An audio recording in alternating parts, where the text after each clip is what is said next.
Welcome to the Silent Empires.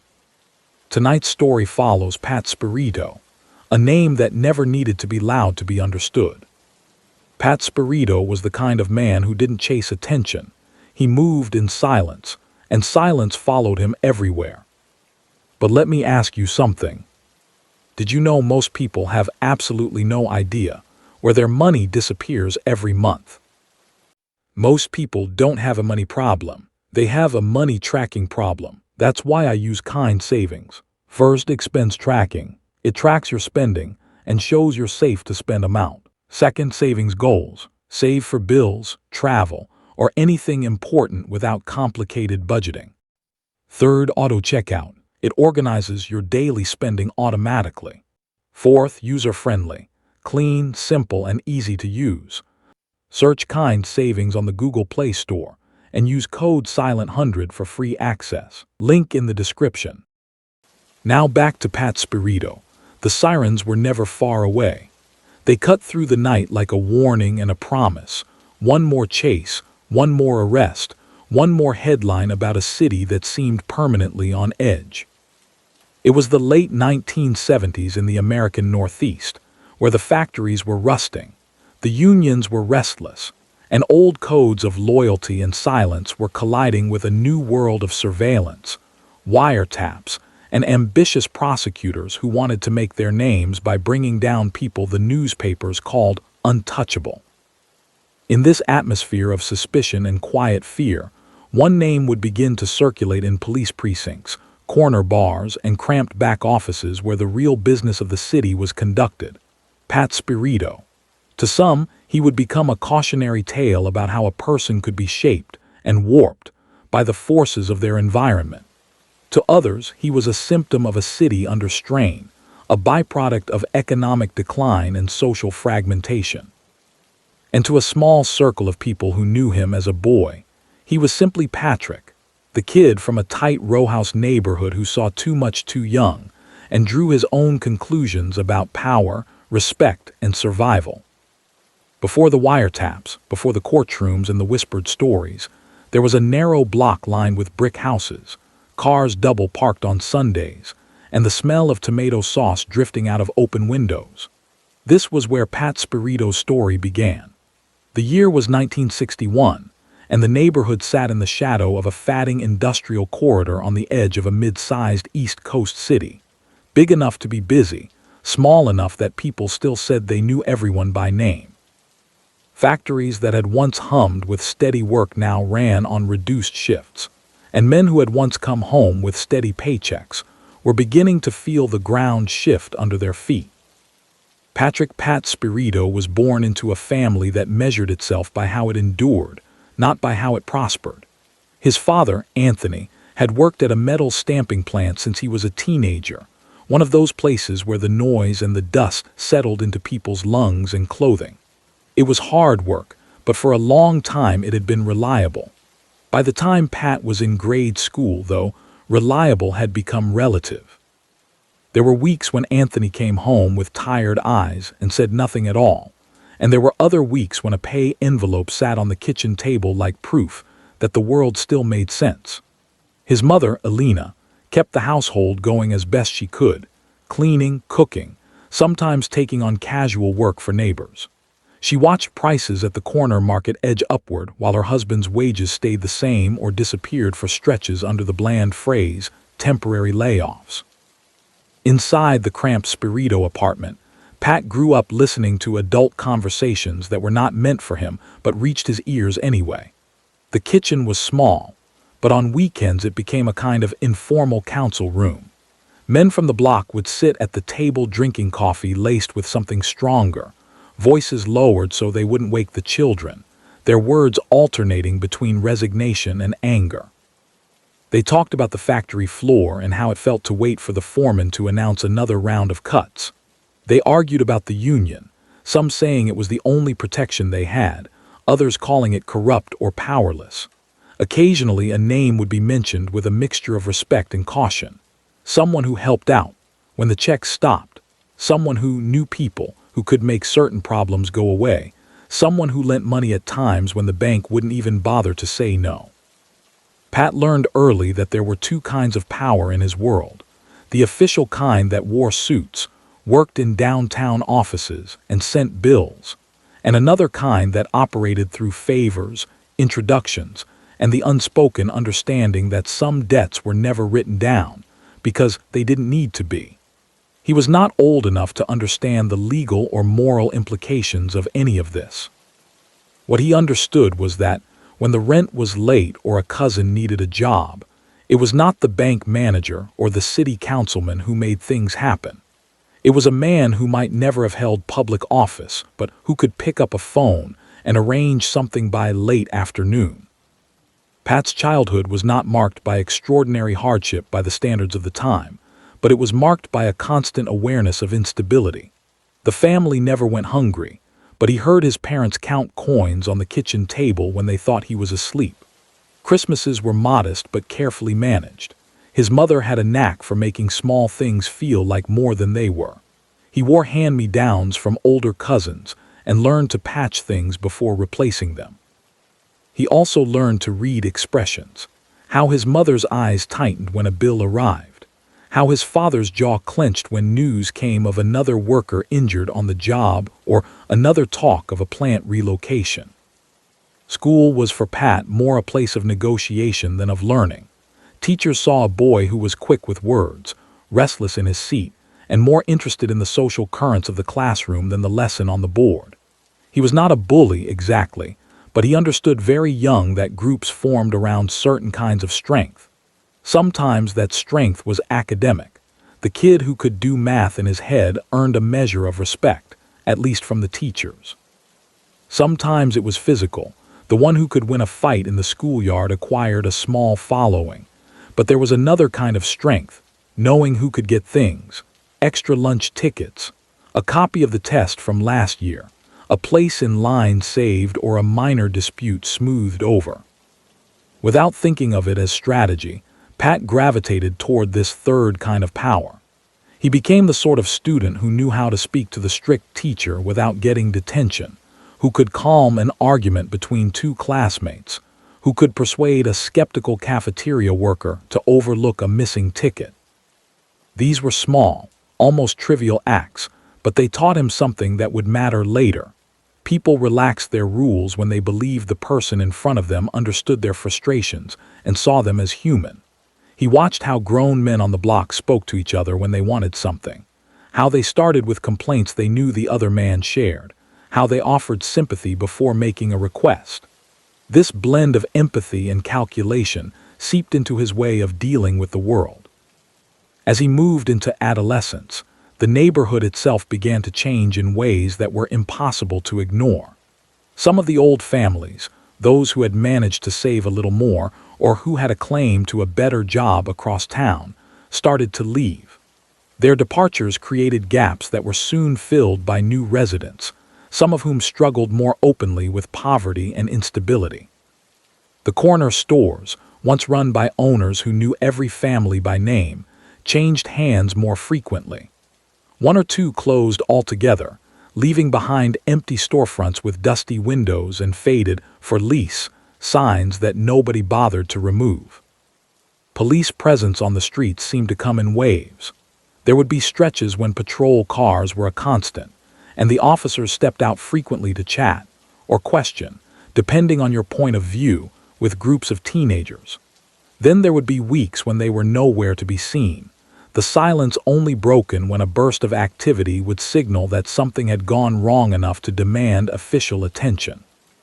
People on the block began to talk about crackdowns and sweeps, their tone edged with a mixture of resentment and fatalism. It was during these years that Pat became aware of what lay behind some of the closed doors on his street.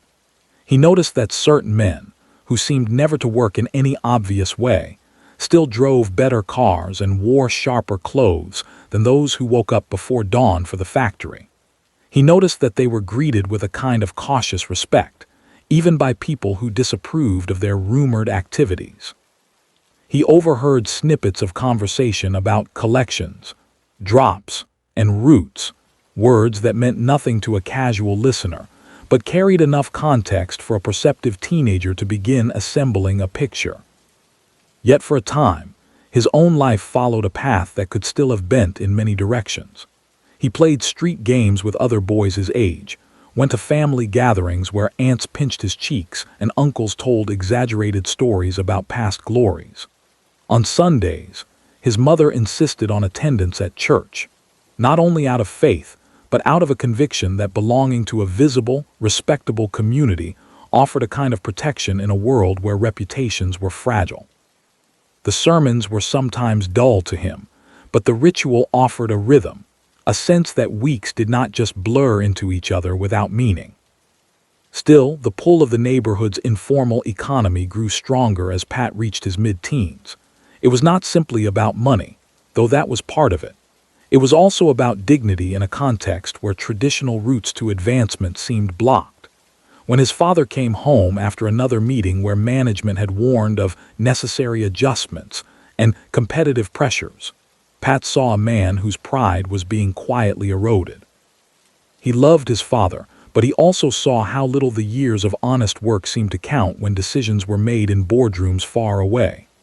At the same time, he saw other men on the block who did not defer, who did not wait for distant managers to decide their fate. They had flaws, and Pat was not blind to them, but they possessed a kind of agency that captivated him. The first time he did something that crossed a clear line, it felt almost accidental. A friend from school, older by a year, mentioned that a relative of his sometimes needed an extra pair of legs to carry envelopes from one place to another. The task was presented as simple and safe.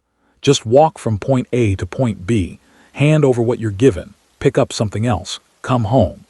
Curiosity mixed with the appeal of a few easy dollars in cash. Pat told himself that he was just doing a favor, that lots of people in the neighborhood did odd jobs without worrying too much about what, exactly, they were facilitating. The man who met him to explain the work was not imposing in any obvious way. He was middle-aged, neatly dressed, with a calm manner. He talked to Pat not as a child but as a young man, which in itself was disarming. He explained in neutral terms that trust was valuable, that punctuality and discretion mattered more than anything else. He did not go into detail about what was in the envelopes or why they needed to be carried by hand rather than sent through ordinary channels. He did not have to. The omission spoke as loudly as words.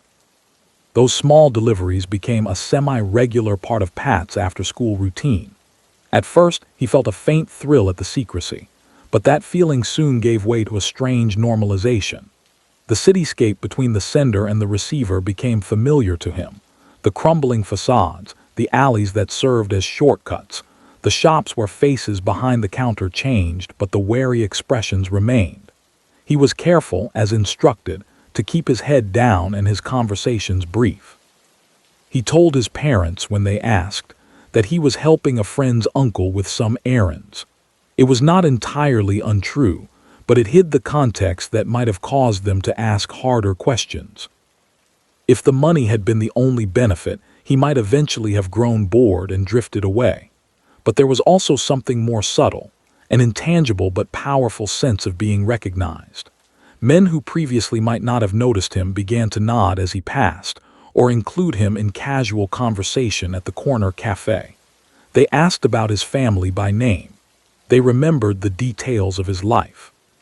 For a teenager who had spent years watching his father overlooked by supervisors and his mother sidelined in public spaces, this attention registered as a form of validation. At school, the contrast between the official world and the unofficial one grew sharper. Teachers spoke about preparing students for college or steady jobs, but the students themselves could see that very few in their neighborhood followed those paths successfully. Some dropped out to work whatever jobs they could find. Others drifted into unemployment and informal hustles. Guidance counselors distributed brochures for vocational programs, but budgets were thin and spots were few. A quiet skepticism took root among Pat and his peers, a sense that the systems designed to help them were underfunded, overwhelmed, or simply not built with their particular streets in mind. Still, it would be overly simple to say that Pat had no choice, or that his environment mechanically produced the decisions he would later make. He had teachers who liked him and saw potential beyond his restless exterior. One history teacher in particular tried to steer him toward broader horizons, lending him books about political movements and economic struggles in other cities and countries. Through those pages, he caught glimpses of patterns that echoed his own neighborhood: deindustrialization, urban neglect, the rise of parallel economies. For a brief period, he flirted with the idea of channeling his sharp eye for human behavior into something like journalism or law. But such dreams required a leap of faith, a belief that official institutions would recognize his talents and reward his efforts. That belief was hard to sustain when he saw cousins with similar ambitions run into closed doors. One cousin, who had managed to start community college, struggled under tuition costs and family obligations, eventually leaving school to work nights. Another tried to become a police officer, but found himself edged out by applicants with better connections or cleaner geographic resumes. Each story lodged itself in Pat's mind as evidence that merit alone was not enough. By the time he reached the end of his high school years, the lines around him were more clearly drawn. Some classmates had already fallen into visible trouble: petty theft, public disorder, occasional scuffles that brought the police to the door. Others followed the narrow but stable path of trade school or entry-level work in the few remaining factories. Pat straddled both worlds. He held a diploma that said he had completed his schooling, but he also held a growing set of relationships with men who operated in the city's shadows. His father, relieved at the graduation, pressed him to look for honest work, repeating the old phrases about stability and respect. His mother, more attuned to the unspoken signals, watched him carefully, sensing that something in him had shifted beyond her reach. What had shifted was not a single dramatic conversion, but a gradual reordering of loyalties and expectations.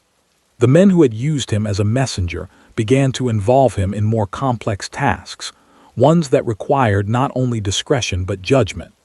He was asked to listen more, to remember more, to understand the dynamics between certain merchants, landlords, and officials.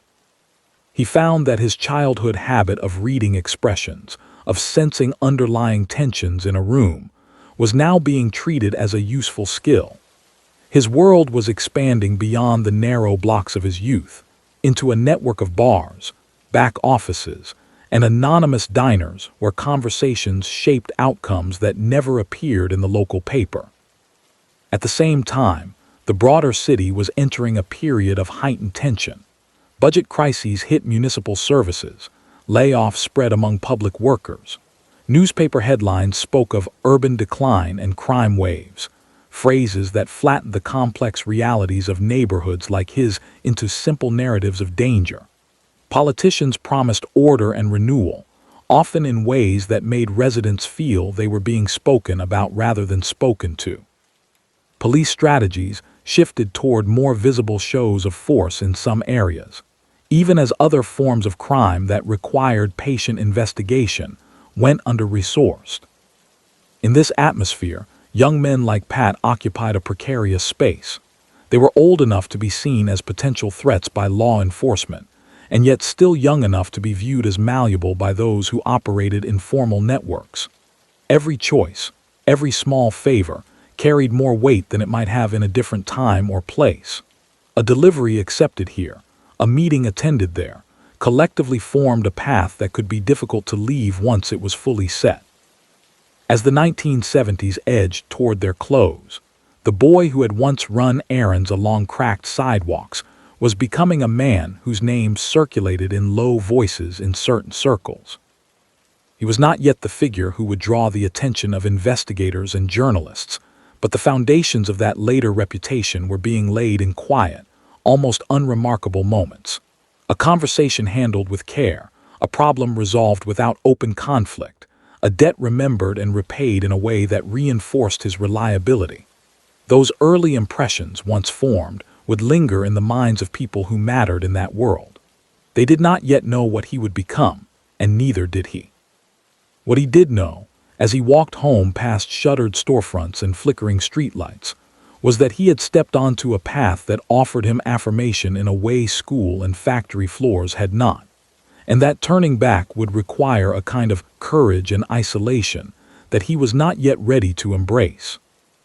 The winter that followed his graduation arrived early and settled over the city like a heavy blanket. Snow gathered in gray ridges along the curbs, and the wind funneled through the narrow streets with a determination that made even daily routines feel like tests of endurance. For many people in Pat Spirito's neighborhood, it was another season of doing what they had always done, working when there was work, stretching paychecks when there wasn't, and relying on extended family when gaps appeared that couldn't be filled any other way. For Pat, it marked a transition that would, in retrospect, seem much more significant than it felt in the moment. On paper, he became another young man looking for work in a troubled city. He filled out applications at warehouses, small manufacturing shops, and service businesses that were themselves clinging to the margins. Each time he wrote his name and address, he felt both hopeful and detached. Hopeful, because securing steady employment would ease the silent worry on his mother's face. Detached, because he already had something like a job of his own, informal, unacknowledged, but increasingly demanding of his time and attention. That informal work began to take on a more defined shape as the men who had previously used him for simple deliveries began to see where he might fit in a larger picture. One of them was a man called Carlo, who ran a modest but busy bar near the industrial yards. Officially, it was a place where workers stopped after shifts to drink, watch games, and talk. Unofficially, it served as a kind of neutral ground where people from various corners of the city's undercurrent crossed paths under the cover of clinking glasses and low music. Carlo had been watching Pat for some time, observing how he carried himself, how he listened more than he spoke, how he handled small requests without drawing attention. One evening, as Pat sat at the far end of the bar nursing a soda, Carlo motioned for him to come closer. The bar was quieter than usual. A storm had discouraged the usual crowd. "You're doing all right with the errands," Carlo said, leaning on the counter as if they were simply talking about a game. "You show up when you say you will. You don't ask foolish questions. That's not nothing." Pat shrugged in a way that signaled both modesty and curiosity. Compliments in that world were rarely given without a purpose.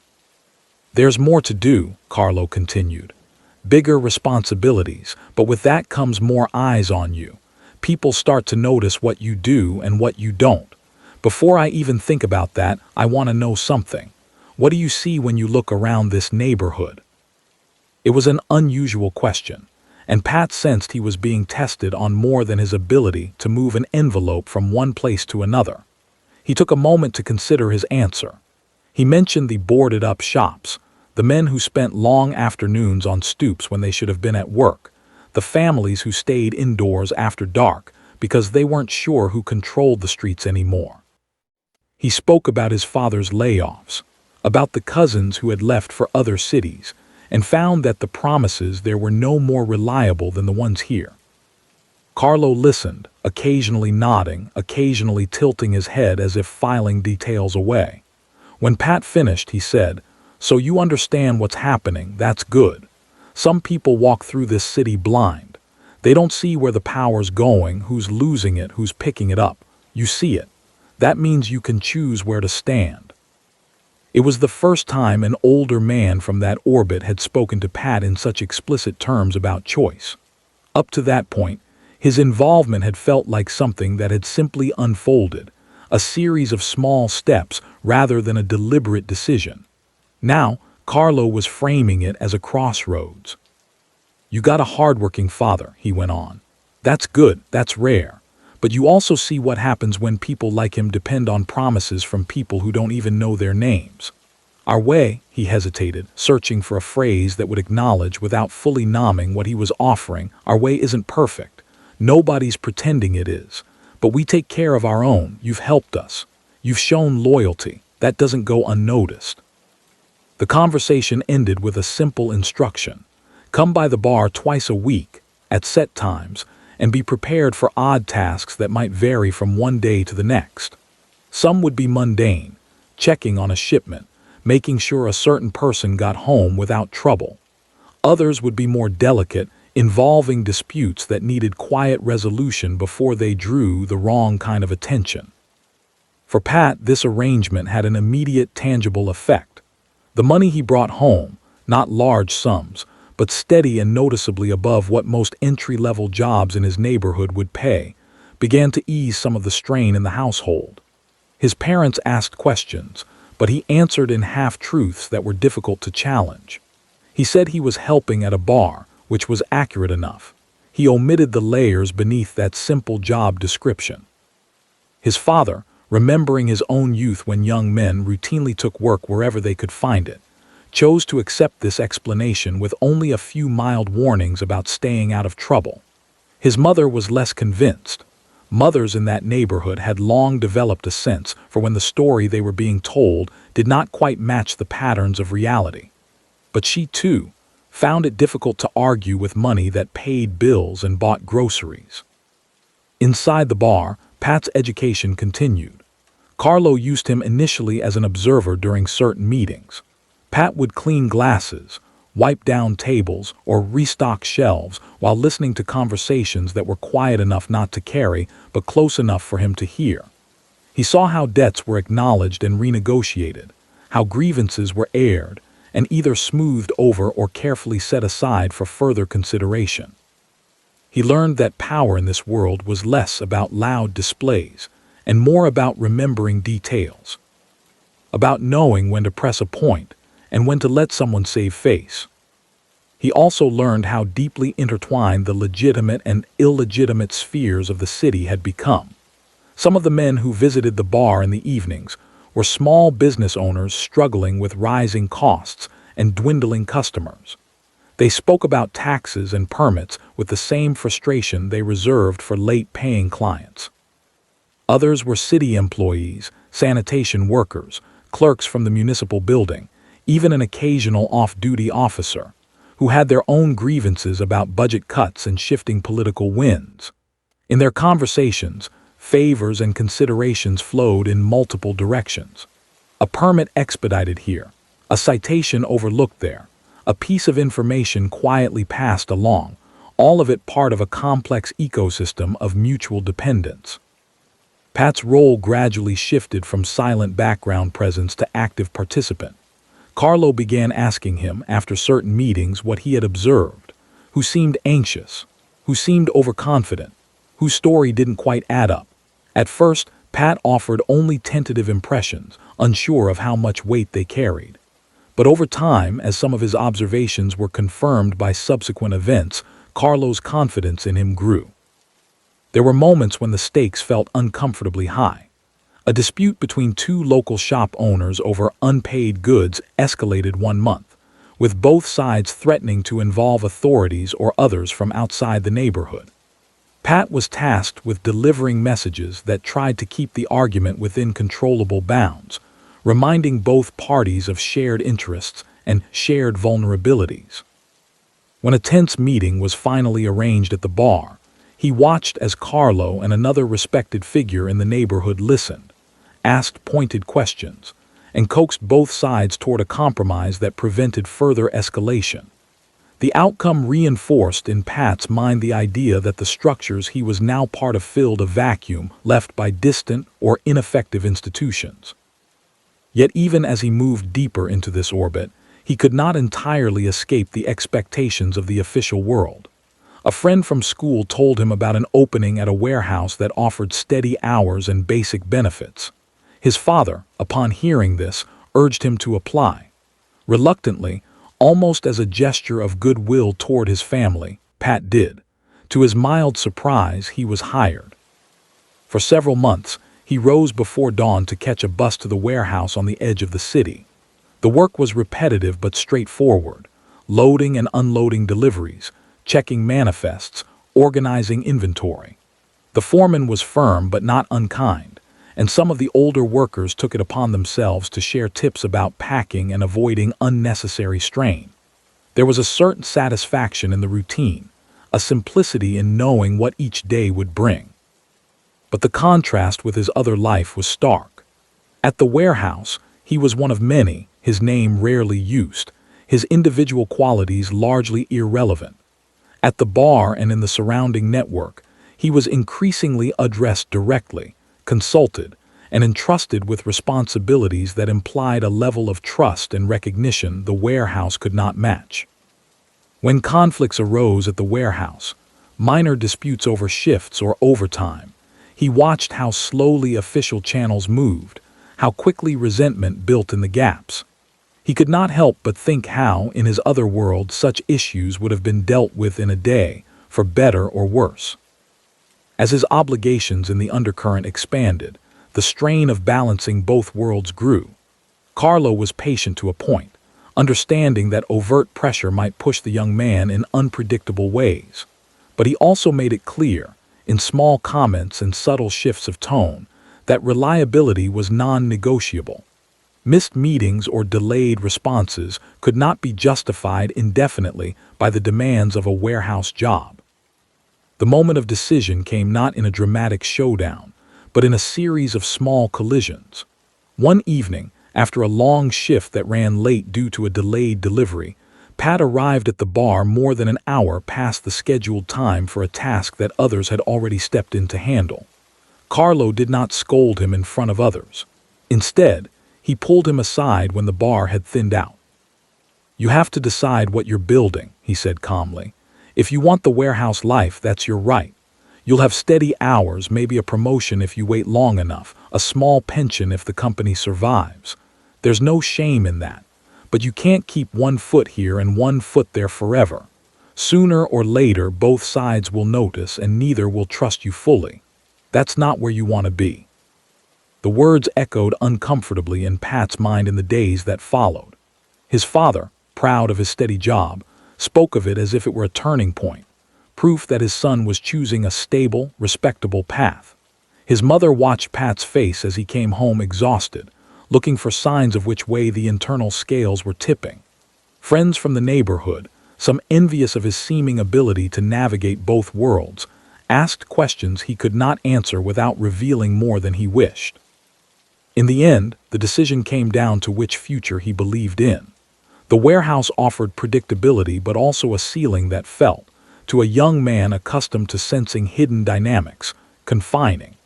The bar and the network around it offered risk but also a kind of influence that appealed to his developing sense of identity. He resigned from the warehouse with polite thanks, citing family obligations as the reason. His father took the news quietly, disappointment flickering across his face, before being covered by a mask of reluctant acceptance. His mother, seeing the unspoken factors behind the bland phrase, understood that her son had chosen a road that would be harder to pull him back from. Once the warehouse was behind him, Pat's involvement in the city's undercurrent deepened in ways that were both incremental and significant. He began accompanying more experienced men on their rounds, not simply to carry items or deliver messages, but to observe how they handled conversations with business owners, landlords, and others who found themselves in need of informal assistance. He noted how they balanced firmness with reassurance, how they invoked shared history or mutual acquaintances to smooth rough edges. He also gained a clearer view of the internal structure that lay beneath the seemingly informal network. There were hierarchies, unwritten but understood. Certain decisions could be made at the level of Carlo's bar. Others required consultation with individuals whose names were rarely spoken openly, whose influence extended across multiple neighborhoods. Disputes over territory, over who had the right to operate where and collect what, were not settled casually.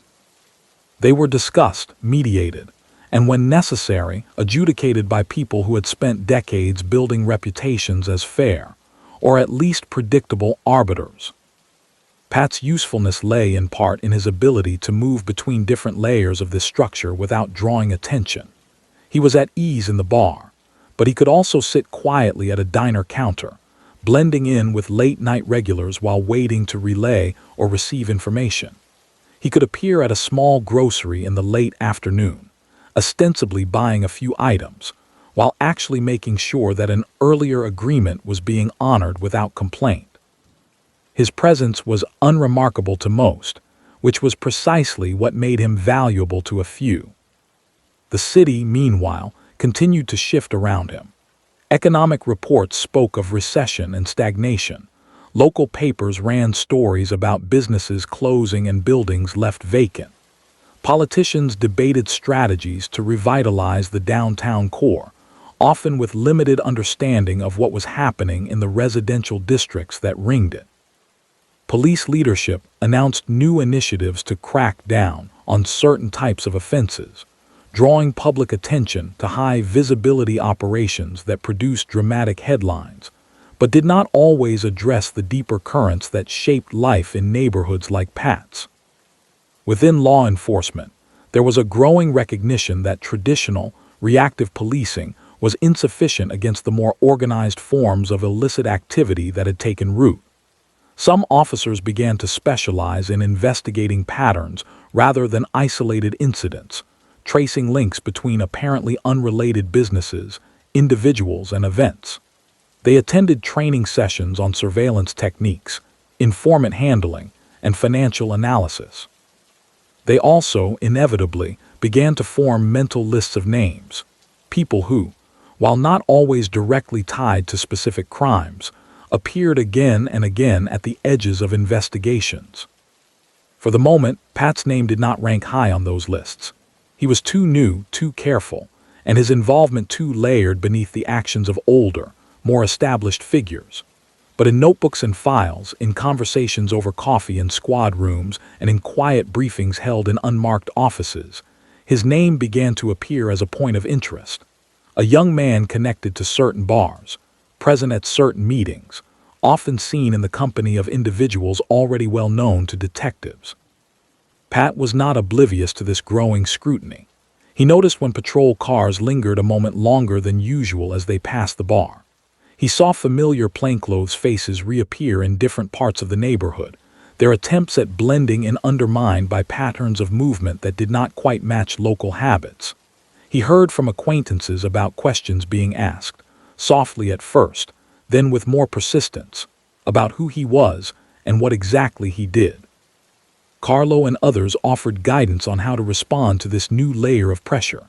They emphasized the importance of keeping visible behavior within certain limits. Avoid public arguments. Do not display sudden wealth that cannot be easily explained. Maintain at least a surface connection to legitimate activity, even if only in the form of occasional shifts at a relative's shop or volunteer appearances at community events. The goal was not to deceive everyone indefinitely. That was impossible, but to avoid creating the kind of obvious profile that attracted accelerated attention. In the midst of this tightrope walk, Pat's personal life became both a refuge and a source of additional complexity. He began spending time with a young woman named Maria, whom he had known casually in school, but had gotten to know better through mutual friends. Maria worked part-time at a clinic while studying in a nursing program. Her world, though geographically close to his, operated under different assumptions. She spoke about exams, clinical rotations, and the frustrations of navigating institutional bureaucracy from below, but she also believed, perhaps more firmly than he could, that the system, for all its flaws, could be made to work with enough persistence. Their conversations often circled around the question of leaving. Maria spoke of possibilities beyond their neighborhood, hospitals in other cities, apartments in quieter districts, a life where sirens were background noise rather than constant punctuation. Pat listened, sometimes nodding, sometimes deflecting with humor. He did not dismiss her dreams outright. Part of him was drawn to the idea of a different pace, a different kind of responsibility. But another part of him, more deeply rooted, doubted that the world outside would ever fully accept someone with his history and connections. Maria, perceptive and unwilling to be kept entirely in the dark, pressed him at times about the nature of his work. He answered as he did with his parents, offering partial truths framed in ways that emphasize the more mundane aspects, helping at the bar, running errands for local businesses, looking out for older residents who needed an extra pair of hands. She accepted some of this, but she also knew enough about the neighborhood's quiet economies to sense that there was more he was not saying. Their relationship added an undercurrent of tension to his days. Moments of genuine affection and calm, shared meals, long walks, tentative plans, existed alongside an awareness that his other commitments could intrude at any time. A phone call in the middle of dinner, a sudden need to step outside when a certain car pulled up, an unexplained change in mood after a brief conversation with someone in the street. All were small fissures that hinted at a fault line beneath the surface. As the 1980s arrived, the city around them entered a new phase of unease. National concerns about crime, drugs, and urban decline intensified, and local politicians felt pressure to demonstrate results. New task forces were formed, combining investigators from different agencies. Prosecutors sought to build more comprehensive cases that targeted not only visible offenses but the networks that enabled them. The language used in public discourse grew sharper, more absolute. Neighborhoods like Pat's were increasingly portrayed as battlefields in a struggle between order and chaos, even as many residents simply went about their lives, caught in the crossfire of policies and perceptions. Within this charged atmosphere, the space for quiet, unremarked activity narrowed. The kind of low-key, adaptive arrangements that had long characterized the city's informal economies began to attract more systematic attention. Records were examined more closely. Patterns of ownership, licensing, and cash flow that had once seemed too tedious to inspect became subjects of serious inquiry. Bars, cafes, and small shops found themselves visited more frequently by inspectors and officers asking detailed questions. At Carlo's bar, the shift was impossible to ignore. Regulars still came, but they cast more frequent glances at the door when unfamiliar faces entered. Conversations lowered in volume, not just out of habit but out of genuine caution. Carlo adjusted, as he always had, but even he acknowledged to Pat in private that the old ways of staying off the radar were no longer sufficient on their own. "You're part of a different generation," he told Pat one evening as they stood in the back room, going over inventory that was partly real and partly coded. "My generation thought if you kept things contained, no wild displays, no unnecessary trouble, you could go on indefinitely. That's changing. They're not just looking for fights in the street anymore. They're following papers, phones, all of it. If you're going to last in this world, you have to understand that. And if you decide this world isn't for you, you have to leave completely. Half measures are what get people in real trouble." The warning was not lost on Pat. He had already, in his own way, begun to grasp how fragile the balance had become. Through contacts and occasional glimpses into documents that passed through certain hands, he saw hints of investigations spiraling outward from seemingly minor incidents. A disagreement at a loading dock led to a police report. The report mentioned a business. The business, when examined by a curious detective, turned out to be connected through ownership or financing to other establishments, including the bar. Each thread, once pulled, threatened to unravel more than most people realized. Pat's name continued to appear at the margins of such inquiries. A patrol officer noted his presence at a late-night gathering. A clerk in a municipal office recalled him accompanying Carlo during a visit to ask about permits. A rival from another part of the city mentioned him in passing during an interview, describing him as one of Carlo's young guys. None of these mentions, by themselves, were enough to draw formal action. But in the cumulative logic of law enforcement, they contributed to a portrait of someone whose activities warranted closer watch. He adapted by refining his own sense of caution. He varied his routes on foot and by car. He limited the number of people who knew exactly where he would be at any given time. He learned to recognize the subtle differences between ordinary customers and those who might be watching with a specific purpose. He developed the habit, in every public space, of nodding exits, sight lines, and potential blind spots. These practices, while intended as safety measures, also deepen the mental divide between his public persona and his inner life. Meanwhile, at home, the quiet strain on his family continued. His father's health, never robust after decades of physical labor, began to show signs of wear. There were trips to doctors, new prescriptions, days when climbing the narrow apartment stairs left him short of breath. His mother shouldered more responsibilities, both domestic and emotional. She watched her son's comings and goings with a blend of gratitude and apprehension. Gratitude for the financial support that eased medical costs, apprehension about the source of that money and the risk it carried. In one particularly candid moment, she found an opportunity to speak with him alone, away from the distractions of the bar, the street, and even Maria.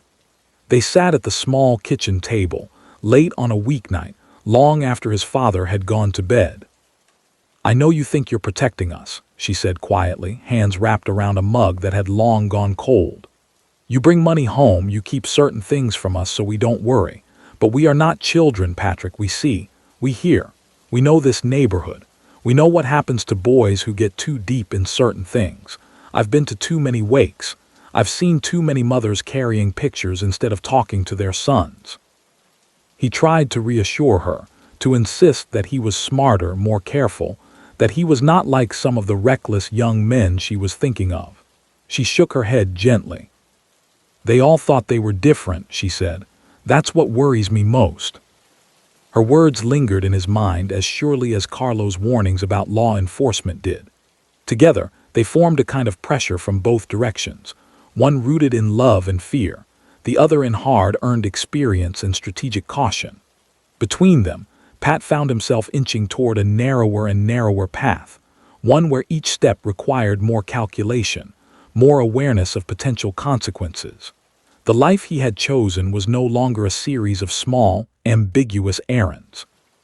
It was a role, increasingly visible to allies, rivals, and authorities alike, shaped by the conditions of a city that offered few easy exits for those who had learned to survive in its shadows. By the middle of the 1980s, the city's mood had changed in ways that were impossible to ignore. The rough edges of economic decline that had first appeared when Pat was a boy had hardened into something more permanent. Whole blocks bore the scars, storefronts with metal grates permanently lowered, apartment buildings with darkened windows and mail slots stuffed with uncollected flyers, factories turned into silent hulks with broken glass glinting in the sun. The language in the newspapers and on television grew more alarmed. Epidemic, crisis, war, words that made the city sound less like a place to live and more like a problem to be solved. New substances coursed through the streets, cheap, fast, and destructive in ways even seasoned residents found shocking. There had always been intoxication in the city, from corner bar bottles to quieter pills slipped into pockets, but this new wave moved differently. It traveled quickly through decimated neighborhoods, aligning itself with existing fractures, poverty, frustration, and the feeling among many young people that the official world offered them little and judged them harshly. Overnight, some blocks took on an edgier feel. Arguments grew sharper, faces more drawn, small crimes more desperate. For men like Carlo, who had built their reputations on steadier, more contained forms of illicit opportunity, gambling, quiet loans, protection rackets that stopped short of open brutality, this change posed a dilemma. There was money to be made in the new trade, and younger, more impatient operators were already stepping into that space. But there was also a greater degree of chaos and scrutiny attached to it. The violence that accompanied the new market attracted headlines and resources from law enforcement in ways that older, more traditional vice had often avoided. Pat watched these developments with a mixture of dismay and calculation. He saw childhood acquaintances return to the neighborhood transformed, their eyes nervous and their hands jittery. He heard of sudden windfalls and sudden disappearances. Some of the younger men who had once looked up to figures like Carlo began to see them as relics clinging to outdated caution. They whispered about real money, and mocked the idea of waiting years to build influence. In the back room of the bar, the older men talked about it with a gravity that betrayed their unease. They knew that ignoring the shift entirely would leave them vulnerable to being edged out by reckless newcomers who cared more about quick profits than about long-term stability. They also knew that plunging in fully would tie their fate to a business that left visible wreckage and drew dedicated task forces rather than sporadic patrols. Pat's role during this period evolved in ways shaped by that tension. Because he was younger, he could move more easily among the new generation without appearing out of place. At the same time, his close association with Carlo and others whose reputations predated the new era gave him a certain weight that purely aspiring operators lacked. He became, in effect, a bridge between two overlapping but distinct worlds, the older, tightly controlled networks and the newer, more volatile opportunities. The tasks he was asked to handle reflected that position. Some were continuations of what he had been doing for years, making sure certain businesses kept their informal agreements, smoothing over disputes before they escalated, keeping an eye on which local officials seemed inclined toward cooperation and which toward confrontation. Others pulled him closer to the margins of the new trade, not as a direct participant in its street-level transactions, but as someone who had to understand its flows well enough to anticipate where trouble might erupt and how it might spill over into the spaces Carlo tried to keep relatively orderly. One evening, in a small upstairs room above the bar that smelled faintly of old wood and cigarette smoke, Pat found himself part of a conversation that would crystallize the choices before him. Present were Carlo and two men from another neighborhood, older than Pat but younger than Carlo, part of a middle generation trying to adapt faster than their mentors, without losing the caution that had kept them alive. They spread a rough map of the city on the table, marked only with rough circles and arrows, no names or labels that would look meaningful to an outsider. The circles denoted zones where the new substance had already taken hold. The arrows suggested routes of supply, of movement, of potential expansion. "I'm not saying we get up to our necks," one of the visiting men said, tapping a fingertip on a circle that overlapped with Carlo's general sphere. "I'm saying if we don't shape how this goes in our streets, somebody else will. And they might not care if the bar gets shot up or the old lady on the corner gets caught in the crossfire." Carlo frowned, eyes on the map but thoughts clearly elsewhere. "Once you start shaping it," he said, "you're in it. Don't kid yourself. You don't get to say, 'We only touch this part, not that part.' The line moves and the cops don't care about the distinction. They see one picture." The second visitor turned to Pat. "You're closer to the kids running around out there. What do you see? Are they already past listening to people like Carlo, or is there still room to set some rules?" Pat chose his words carefully. He described what he had seen. Teenagers who had never known a time before boarded-up factories, who viewed a quick influx of cash as the only proof that they mattered. He noted how some of them still responded to certain figures in the neighborhood, grandmothers, a few local coaches, one or two long-serving clergy, but how their patience for lectures from older men who seemed to have accepted the city's decay was limited. "They'll listen," he said slowly, "if they see that listening actually changes something, if the streets get a little less wild, if people they care about stop getting locked up or hurt for no reason they can understand. But if all they hear is 'stop doing this,' without seeing what comes instead, they'll tune it out." The discussion went on for hours, circling the same dilemma from different angles. They talked about risk, about reputation, about the difference between tacitly tolerating certain activities and actively managing them. In the end, no neat resolution emerged, but a kind of informal consensus took shape.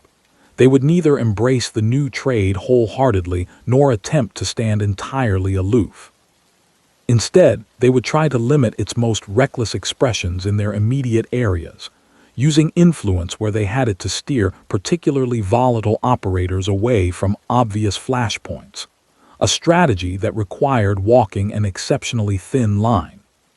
For Pat, This meant more conversations with younger men whose energy swung quickly between bravado and resentment. On corners and in back rooms, he framed his message not as moral condemnation but as practical advice. Certain blocks were too hot. Certain kinds of behavior drew attention that made everyone's lives more difficult. Certain acts against long-standing businesses or residents would not be overlooked. Sometimes he was heard and heeded. Sometimes he was met with barely concealed defiance. "Easy for you to say," one lanky teenager snapped at him after a particularly tense exchange. "You already have your place. You had time to build it when the cops didn't care who was playing cards in the back of some bar. Now everything we do, they're on us. And you want to tell us how to act." The words stung more than Pat expected, because they contained a shard of truth. He and men like Carlo had been able to establish themselves in an era when the line between tolerated vice and targeted crime was drawn differently. The younger generation faced a harsher environment, both in terms of economic prospects and law enforcement focus. Pat tried to respond with a blend of empathy and warning, but he felt, for the first time, a generational gap opening between himself and the kids he was trying to manage. While these neighborhood dynamics played out, law enforcement strategies quietly evolved in parallel. In a cramped office on the upper floor of a downtown building, a group of detectives and analysts gathered around their own maps and charts. They pinned photographs, outlined relationships, drew arrows representing flows of money and influence. To them, people like Carlo and Pat were not community figures trying to regulate chaos, but nodes in a network they were tasked with understanding and, ultimately, dismantling. They sifted through arrest reports, tax records, business registrations, and utility bills, looking for patterns that could justify broader investigations. They listened to taped calls from separate cases and noticed the same first names recurring in different contexts. They tracked vehicles across apparently unrelated incidents.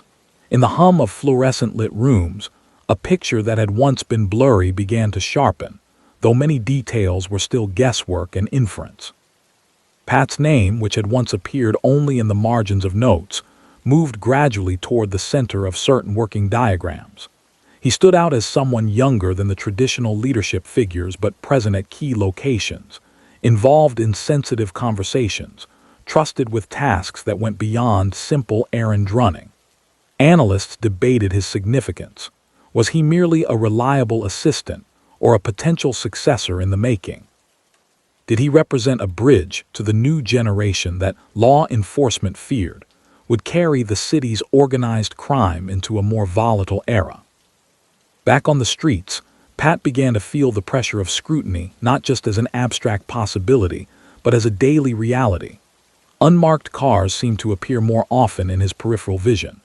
Individuals who asked too many casual questions in bars or diners set off instinctive alarms. Friends mentioned being approached, gently at first, by officers or investigators asking what they knew about the way things work in their neighborhood. Some of these contacts were clumsy and easily deflected. Others were more subtle, framed as offers of help if trouble ever arose. He responded initially by tightening his circle. Fewer people knew exactly what he was involved in on any given day. Conversations that once took place in semi-public spaces moved to quieter, harder-to-monitor locations.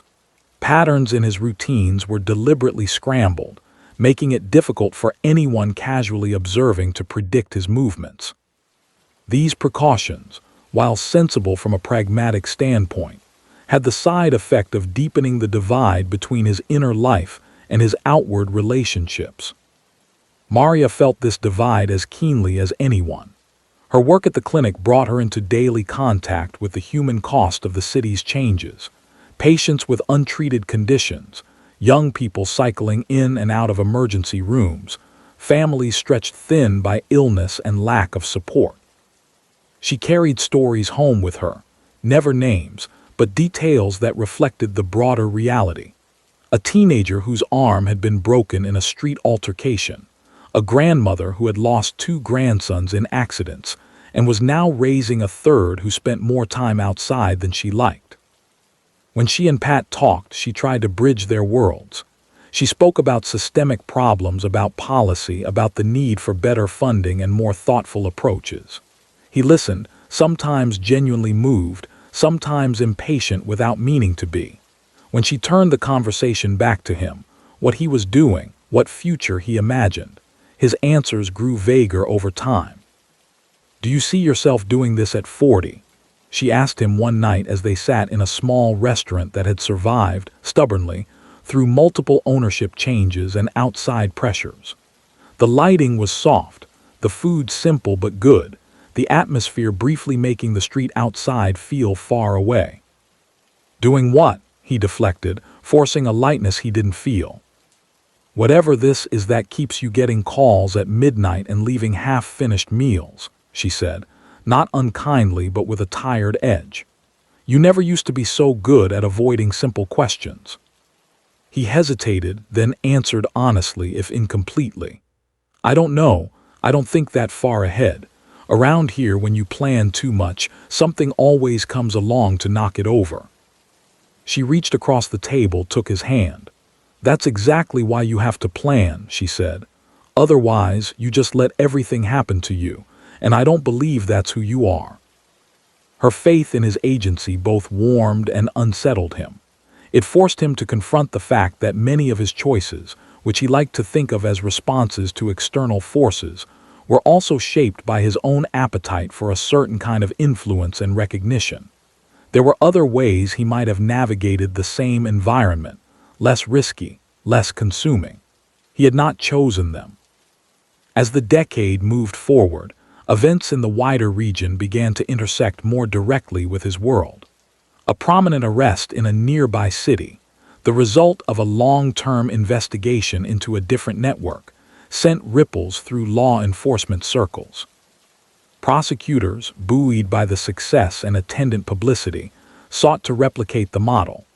Build a case patiently, focus not only on visible offenses but on the structure that allowed them, use existing laws more aggressively to link individuals together in court. In internal memos that never reached public view, Pat and others like him were categorized as potential targets for this evolving strategy. Not necessarily headliners in their own right, but important enough to be included in broader prosecutions as examples of continuity between older and newer forms of urban organized crime. Such documents coldly outline the logic. Younger actors could be portrayed as evidence that the network was not fading, but adapting. Removing them could both disrupt operations and send a deterrent signal. On the ground, this translated into more intensive surveillance. Phones associated with certain bars and businesses, phones Pat occasionally used, were quietly tapped under judicial orders. Vehicles were followed at longer distances. Plainclothes officers frequented establishments previously considered too low-level to merit consistent monitoring. Patterns of association that had long been semi-visible to anyone paying attention now became data points in formal investigations. Pat sensed a tightening without yet knowing its full extent. He noticed people changing their behavior in ways that signaled they, too, felt watched. One older shopkeeper who had long paid modest protection fees began hesitating at meetings, glancing over his shoulder and dropping hints that he had been asked friendly questions by investigators. A younger associate, once eager and talkative, grew sullen and evasive after being picked up on a minor charge and released unusually quickly, a pattern that, in Pat's experience, sometimes indicated at least an attempt by authorities to cultivate cooperation. In response, Carlo convened a small, carefully selected group in a rented room above a disused storefront, away from familiar haunts. He laid out his concerns bluntly. The environment had shifted, their activities were under more coordinated scrutiny, and careless moves now carried consequences that extended beyond a night in a holding cell. "We have to assume," he said, looking from face to face, "that some of the people around us are talking, whether willingly or under pressure. Not all, maybe not even most, but enough. That means the way we communicate, the way we arrange things has to change. We can't keep doing this like it's 1975. He spoke of reducing the number of intermediaries in certain transactions, of relying less on telephones and more on direct, face-to-face exchanges that left fewer traces. He proposed scaling back some operations that had grown too visible, even if they were profitable, in order to reduce the surface area vulnerable to investigation. These adjustments, though sensible, came at a cost. More face-to-face meetings meant more travel and exposure for people like Pat. Scaling back profitable ventures tested the patience of those who had grown accustomed to a certain flow of income. Some grumbled privately that Carlo was becoming overly cautious, letting fear of potential investigations dictate decisions more than actual evidence of imminent risk. Pat found himself in the middle once again, trying to interpret for each side the concerns of the other. To the older men, he framed the impatience of younger associates as short-sightedness that could be redirected with clearer explanation. To the younger men, he portrayed Carlo's caution as a form of protection, a way of ensuring that they could keep operating at all rather than risking sudden, sweeping crackdowns. At the same time, he could not entirely silence his own doubts. Was Carlo adjusting enough, or too late? Was he himself underestimating the determination and capacity of law enforcement now that they had adopted more modern tactics? The stories his father once told about short stints in local jails for bar fights and minor hustles felt like relics from another era. The people he was now up against had different tools, different ambitions, and a broader mandate. In quieter moments, late nights when the city hummed at a lower frequency and the bar had emptied out, Pat would stand by a window in his small apartment and look out over the familiar rooftops. From that vantage point, the city's noise was muted, its divisions blurred. Lights glowed in patchwork patterns. Somewhere, Maria might be working a long shift, tending to patients whose lives intersected with his in indirect ways. Somewhere else, detectives might be sorting through fresh transcripts, attaching significance to offhand remarks made over clinking glasses. He thought again of Maria's question. Did he see himself doing this at 40? The honest answer, which he rarely voiced even to himself, was that he struggled to picture 40 at all. Not because he expected a dramatic end, necessarily, but because his life was structured in short horizons. The next arrangement, the next potential problem, the next subtle shift in neighborhood alliances, all demanded attention. Planning beyond them felt like trying to see through dense fog. And yet the world beyond the fog was approaching, whether he planned for it or not. The investigations building in downtown offices were not concerned with his inability to imagine middle age. They were concerned with assembling enough evidence to convince judges and juries that people like him were part of something that needed to be curtailed. The younger men he tried to guide were not interested in his internal conflicts. They evaluated him based on whether his advice helped them avoid immediate trouble or secure tangible benefit. In this narrowing space, where expectations from all sides pressed inward, Pat continued to move through his days with the same outward calm that had marked him as reliable from the beginning. He adjusted routines, absorbed tensions, mediated disputes. To many who saw him in passing, he was simply another neighborhood figure, a man who seemed to know everyone, who could put a hand on a shoulder and quiet an argument, who always had time for a brief word in a doorway or on a corner. But beneath that practiced composure, the structure of his life was becoming more fragile. Each new investigation, each generational shift, each personal plea from people like his mother and Maria added another weight to a balance that could not hold indefinitely. He had built a role for himself in the city's shadows, one that brought him a measure of respect and influence he could not easily have found elsewhere. Now, under the combined pressure of changing times and evolving strategies, that role was being transformed from an asset into a liability, both for him and for those whose lives intersected with his, whether by choice, by blood, or by mere proximity in a city struggling to define its future. By the late 1980s, the city's skyline had not changed much, but the way people talked about it had. News anchors spoke of zones of control and criminal enterprises, with a kind of clinical certainty that would have seemed out of place a decade earlier. National politicians invoked cities like Pat's as evidence in debates about sentencing laws and federal funding. Charts and statistics floated across television screens, reducing neighborhoods he knew intimately to lines on graphs and crime rate percentages. What few people on those broadcasts saw, and what Pat was learning to navigate daily, was how those abstractions translated into real lives under mounting pressure from every direction. The new era of enforcement did not simply mean more officers on the street. It meant a different kind of attention altogether. Investigations that once focused on individual incidents now sought to draw lines between them, to build cases that told overarching stories about networks and patterns. In one of the gray government buildings downtown, a young prosecutor named Simmons sat at a long table strewn with files. Around him, a small team of investigators and analysts shuffled papers, updated wall charts, and poured coffee into chipped mugs. On the wall nearest his chair, a series of photographs had been pinned in a loose constellation, connected by lengths of colored string that traced telephone calls, business ties, shared addresses, and social connections. Some faces were sharp and in focus, taken from old ID photos or arrests. Others were grainy enlargements from surveillance cameras and street photographers. Pat's photograph was among them, not large and central like some, but not pushed to the edge either. It had been taken outside Carlo's bar on an ordinary afternoon, when a plainclothes officer with a camera disguised as a tourist accessory had lingered long enough to capture a clear shot.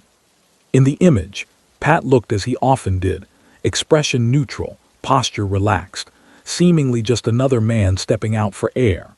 But to Simmons and his team, he was a piece of a puzzle they were determined to solve. "We're not going to dismantle 30 years of this thing overnight," Simmons was saying to the group, tapping a pen against the tabletop. "But we can disrupt its continuity.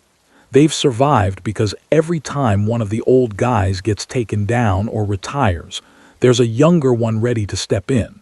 We have to show that there's a cost to that handoff." An older detective with lines on his face that marked decades of walking the city streets raised an eyebrow. "You're talking about kids like Spirito," he said, nodding toward Pat's photo. "He's not the top. He's a bridge. You cut the bridge, you show the next generation that this isn't a career ladder, it's a dead end."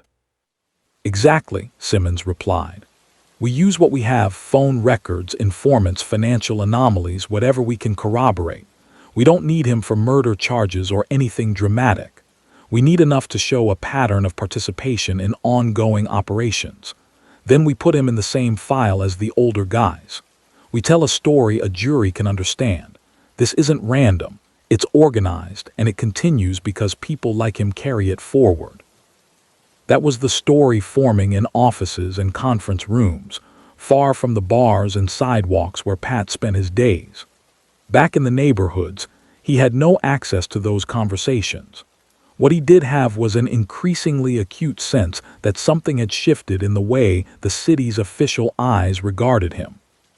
He felt it in the way patrol cars slowed slightly when he crossed certain intersections, in the way plainclothes officers seemed to know his name without having been introduced. He sensed it in questions that came back to him through indirect channels. An officer asking an old classmate what Pat was into these days. A city inspector spending extra time flipping through permits at Carlo's bar. A neighbor mentioning that some guys in suits had been inquiring about who really owned which properties on the block. Carlo, too, noticed. One afternoon, as they stood in the back room of the bar, running through the week's accounts, he gestured toward the front window with his chin. "They're out there more than they used to be," he said quietly. "Not the uniforms, the others, the ones who drink coffee and pretend to read the paper while they count how many times you walk past." Pat gave a slight shrug, though his jaw tightened. "They've got time," he said. "Budget increases, new task forces. They need to justify them." Carlo looked at him, weighing something. "They also have patience," he said. "Don't forget that. They're not going to grab you for something small." If they think they can wait and build something bigger, that's what worries me about you right now. It was as close as Carlo had come to saying outright that Pat was in real danger, not from a rival or a random outburst of violence, but from the slow, methodical build of a case in which he would be one node among many.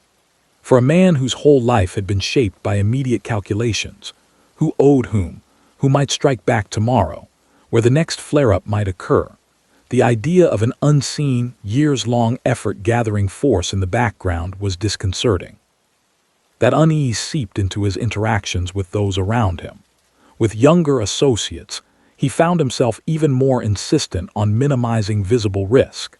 He warned them away from flamboyant displays of wealth, from unnecessary confrontations, from any act that would tie their names to the kind of incidents that investigators love to pin on larger narratives of organized activity. Some listened. Others, fueled by a mix of bravado and frustration, brushed off his cautions. They viewed the increased presence of law enforcement as an unavoidable fact of life, something to work around but not something that should change their basic approach. A few privately resented what they saw as hypocrisy, older figures who had built their positions under looser conditions now lecturing them about restraint. At home, his parents experienced the shifting climate in more subdued but no less real ways. His father's health continued to be uncertain, with better weeks and worse ones. There were days when he was strong enough to sit on the front stoop, watching the street and exchanging brief words with passing neighbors. On those days, he would wave to Pat's acquaintances, some of whom he had known since they were children. He noticed, as the months went on, that fewer of those young men had straightforward lives. Arguments broke out more frequently on the corners. The police arrived more often in response to noise, disputes, or anonymous calls. His mother's universe rarely extended beyond the apartment, the church, and a handful of nearby shops, but even she felt the tension in the air. She saw it in the way people lowered their voices mid-sentence if a stranger walked into the grocery, in the extra locks added to doors, in the caution with which mothers called their children in at dusk. She also saw it, sharpest of all, in her son's face when he thought no one was looking, a brief flicker of fatigue or worry before he rearranged his features into the calm, steady expression the neighborhood had come to expect. One evening, as summer heat pressed in through the open windows, she caught him alone in the kitchen again.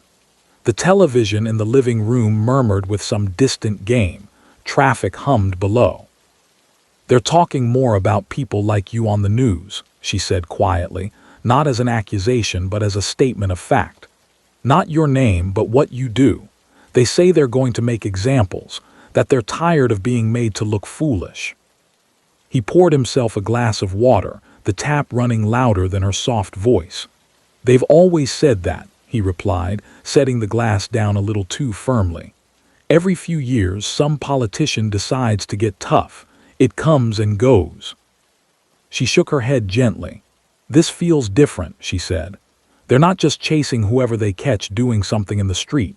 They talk about building cases like houses, one brick on top of another. They don't care if the brick is big or small as long as it fits." Her metaphor landed more squarely than she knew. In the prosecutor's office, that was precisely how Simmons described his approach. Each recorded call, each surveillance photo, each informant statement was a brick in a structure he hoped would stand up in court. No single piece of evidence needed to be dramatic on its own. Its strength lay in how it fit into a larger pattern.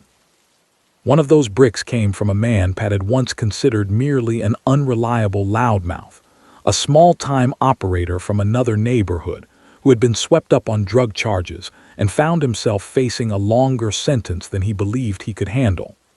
In exchange for the possibility of leniency, he began talking. Some of what he said was self-serving, some outdated. But sprinkled among the exaggerations and half-truths were details that investigators could verify. Dates, places, the names of bars and back rooms, small agreements that, when cross-checked with surveillance logs, began to form a credible outline. Pat's name appeared in several of those statements, not as the central subject, but as a consistent presence. The man described him as one of the guys who keeps things organized around certain parts of the city. He mentioned seeing Pat at a meeting where a dispute over payments had been resolved, at a conversation about which businesses could be approached for support, at a discussion about younger operators pushing into established areas. Investigators listening to the recordings and reading the transcripts did not take every word at face value.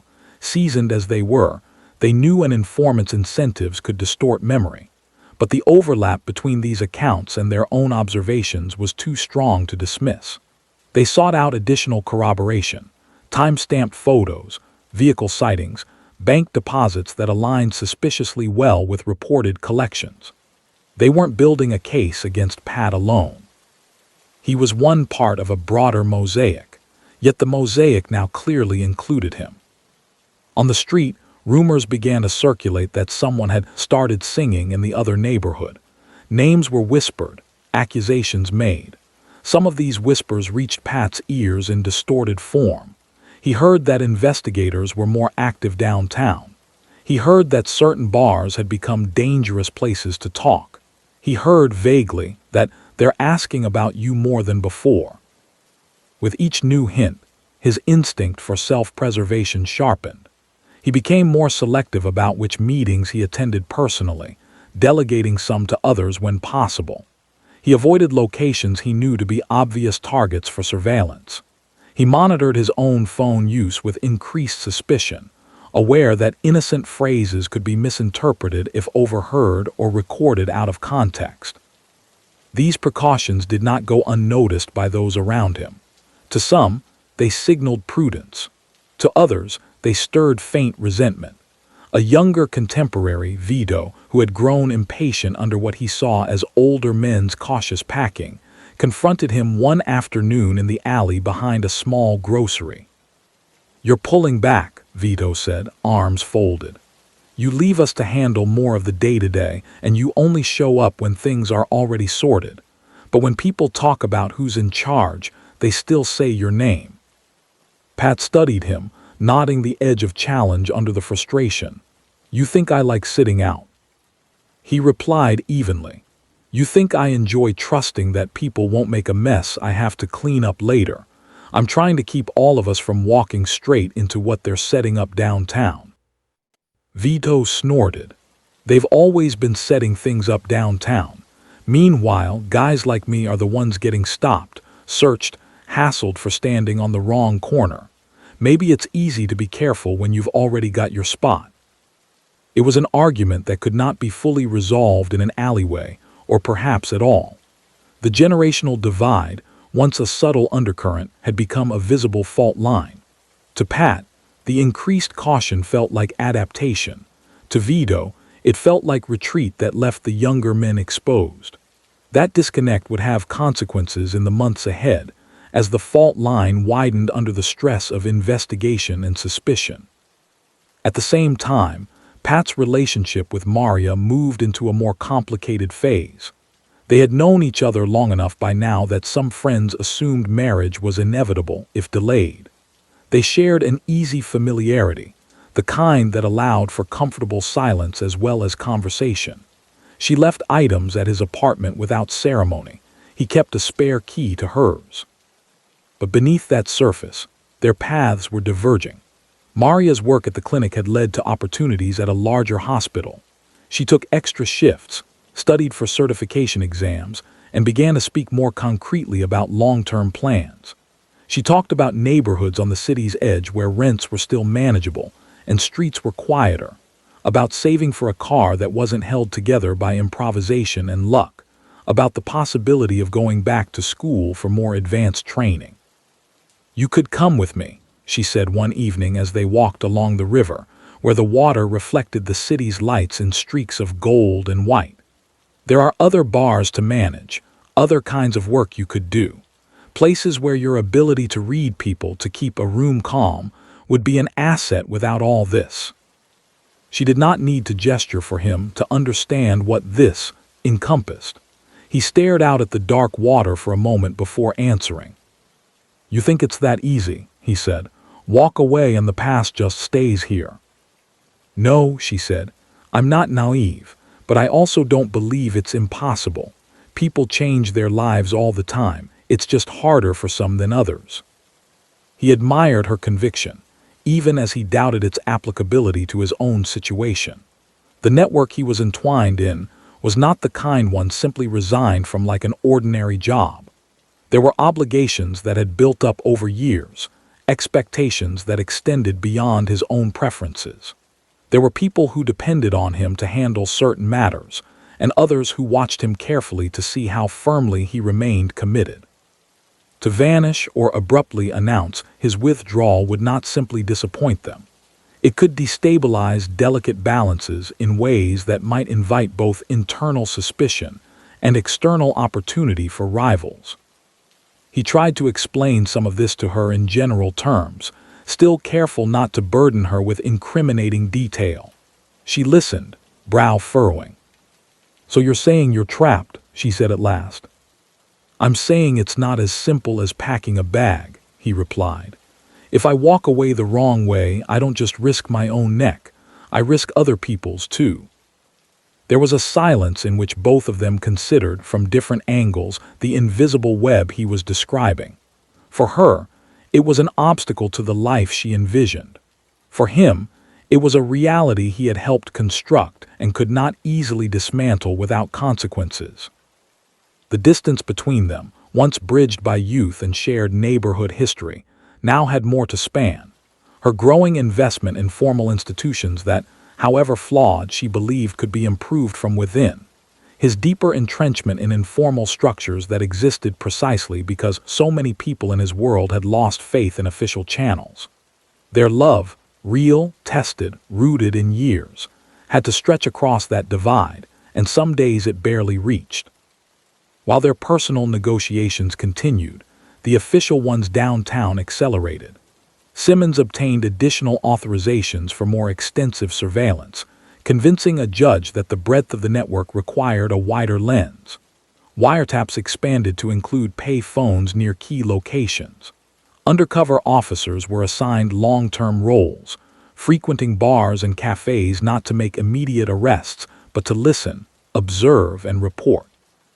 They were trained to resist the urge to intervene at every sign of illegality.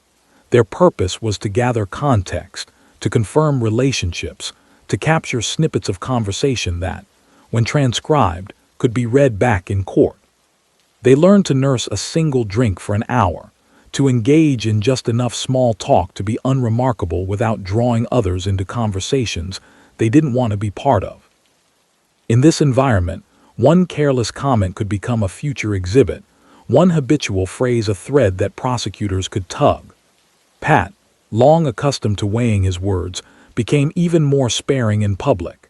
He shifted certain discussions to places without obvious lines of sight or places where background noise made casual eavesdropping more difficult. Busy sidewalks, markets, parks with children playing. Even so, the net was tightening. Patterns that felt, from his vantage point, like improvisation looked different from above. To investigators with the benefit of weeks and months of data, his partial withdrawals from some tasks and increased presence at others hinted at an internal reorganization. They saw fewer overt connections between him and certain street-level activities, but more consistent ties to higher-level discussions and decisions. To them, this suggested not a retreat, but an evolution in his role. Within the neighborhood, that evolution was also noticed, though described in different terms. Older residents spoke of him as a steadying influence, someone who could be approached when disputes threatened to spiral. Younger men spoke of him with a mix of respect and wariness, aware that he had the ear of people whose approval or displeasure mattered. Shopkeepers, landlords, and even some community organizers saw him as a point of contact when they needed something done quickly, whether that something was benign, like shooing away a group of loud teenagers from in front of a store, or more complex, like resolving a rent dispute before it turned into an ongoing feud. This quasi-public role further complicated any thought he might have of extricating himself. For better or worse, He had become woven into the daily functioning of his part of the city. Pull him out, and it wasn't just criminal enterprises that might feel the impact. It was also the fragile arrangements that allowed ordinary commerce and coexistence to continue amid stress and scarcity. All of this, the personal ties, the generational tensions, the official investigations gathering shape, converged in a moment that seemed at first unremarkable. It was a cloudy afternoon in early autumn when Pat stepped out of Carlo's bar to make a short walk to a nearby cafe, where he was supposed to meet a small business owner who wanted to discuss problems with some kids behind his shop. He took his usual precautions, scanned the street, noted vehicles, observed who was loitering where. Two men approached him half a block from the bar. They were dressed plainly, no uniforms, no flashing lights, just jackets, slacks, and the careful posture of people determined not to startle. One of them, the older, held up an identification wallet briefly, just long enough for Pat to see the seal. "Patrick Spirito," the man asked, voice almost conversational. Pat nodded, every instinct on alert. "We're not here to arrest you," the man said quickly, as if anticipating the next thought. "We'd like to talk, somewhere quiet. You're not obliged to come, but we'd appreciate it." This was a different kind of encounter than the occasional rough question on a street corner or a stop in a patrol car's headlights. This was not about a specific incident that had just occurred. It was about a longer game. They were not interested in writing a ticket. They were interested in opening a channel. He considered his options. To refuse outright would be noted. To agree too readily might also send a signal. He weighed the men's posture, their tone, their choice of words. They were not trying to intimidate, not yet. They were trying to suggest a conversation between equals, or at least between adults who understood how things worked. "About what?" he asked evenly. The younger man, who had remained silent, spoke up. "About the neighborhood," he said. "About how things have been running, about where they're going. You know as well as we do that there are changes coming. We thought you might have an interest in how they play out." They were, in their own way, offering him a version of the same proposition Carlo had offered years earlier. Choose where you stand as the power shifts. Only this time, the offer came not from the informal network that had shaped his adult life, but from the official machinery that had been tightening around it. In that moment, on that unremarkable block under a cloudy sky, Pat stood at a crossroads more consequential than any he had faced in the back rooms of bars or the alleys behind shops. The decision he was about to make would not only affect how investigators like Simmons wrote his name in their files. It would also determine how his neighbors, his family, and the younger men looking to him for guidance would see him in the months and years to come.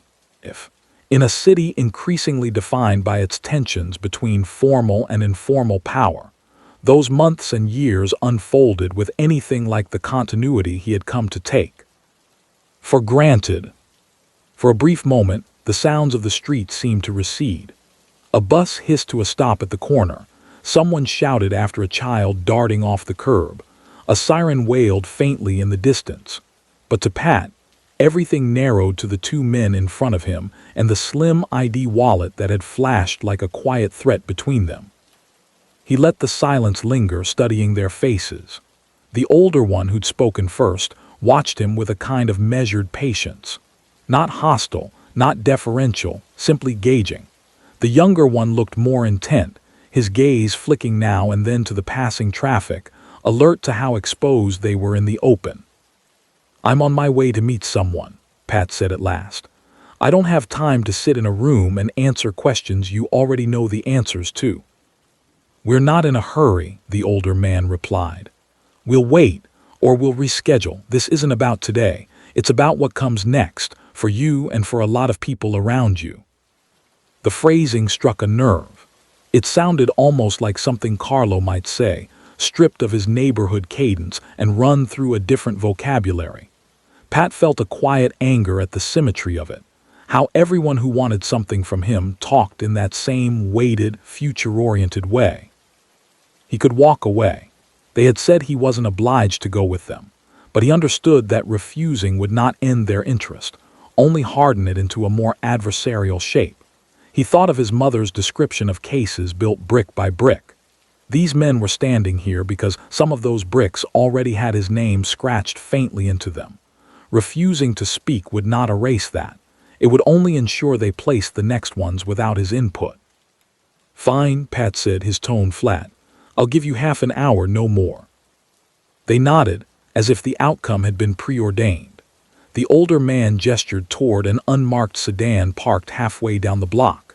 Pat walked between them, conscious of how it would look to anyone watching from a window or doorway, a neighborhood figure getting into a car with strangers. He told himself that most people had their own problems to watch, that even if someone noticed, they might not know who the men were. But he also knew how quickly rumors formed in places like this, how a single sighting could be stretched into a narrative that might follow him for years. The ride was silent. They drove only a few minutes, turning away from the busy commercial streets into a quieter row of low office buildings that housed insurance brokers, small law practices, and government departments too minor to merit space downtown. The car pulled up behind one such building, near a rear entrance marked only by a frosted glass door. Inside, they led him down a narrow corridor into a small, undecorated room. Table, 3 chairs, bare walls, fluorescent light. It could have been anywhere in the country, in any city where agencies rented nondescript space to conduct conversations they didn't want to hold in obvious precincts. The older man took out his ID again and set it on the table where Pat could study it properly. State seal, investigative unit designation, name, Frank De Laurentiis. The younger one followed suit, Detective Michael Ruiz, City Police Department, Organized Crime Division. "We're not recording this," De Laurentiis said, spreading his hands slightly over the tabletop as if to show he held nothing else. "If that changes, we'll tell you. Right now, we're just talking." Pat doubted the absoluteness of that claim. Rooms like this often hitched sound to unseen devices, but he let it pass. There was a ritual to these things, and part of it involved the suggestion of informality. "You know who we are," Ruiz added. "You know what we work on, so you can probably guess why we're interested in you." "I work at a bar," Pat said. "I know a lot of people. That alone seems to be what you work on these days." Ruiz gave a half-smile. "You're more than the guy behind the bar, and you know it. If all you did was pour drinks, we wouldn't have your picture on our wall." The words confirmed what Pat had long suspected, but never heard stated so plainly. His name, his face, things that had once meant little beyond his block, now hung on bulletin boards in places like this, connected by string and ink in configurations he could only imagine. "We're not here to threaten you," De Laurentiis said. "We're here to offer you a chance to think about your situation differently. You're not one of the old-timers. You're not cemented in yet. But from where we sit, you're getting there." Pat leaned back in his chair, folding his arms loosely. "From where I sit," he replied, "I see guys like you trying to collect trophies. You can't get the ones you really want, so you start looking at whoever's close enough to grab." "If we only wanted trophies," Ruiz shot back more sharply than he seemed to intend, "we'd stick to the old names that play better in the papers. This isn't about headlines. This is about stopping something from rolling into the next generation." It was, Pat thought, the same basic argument he and Carlo had made in reverse about the younger men on the corners. Every side in this city had its version of who was next, and what had to be done to stop or shape that transition. "What do you want from me?" he asked, his voice steady. "Information for starters," De Laurentiis said. "Context, confirmation, we know pieces, we want to fill in the gaps, and beyond that." He paused, choosing his words with care. "We want you to consider not going down with people who have already lived most of their lives. You're not a kid, but you're not stuck either. You could help us, and in the process help yourself." There it was, stripped of the polite framing. Cooperation in exchange for consideration.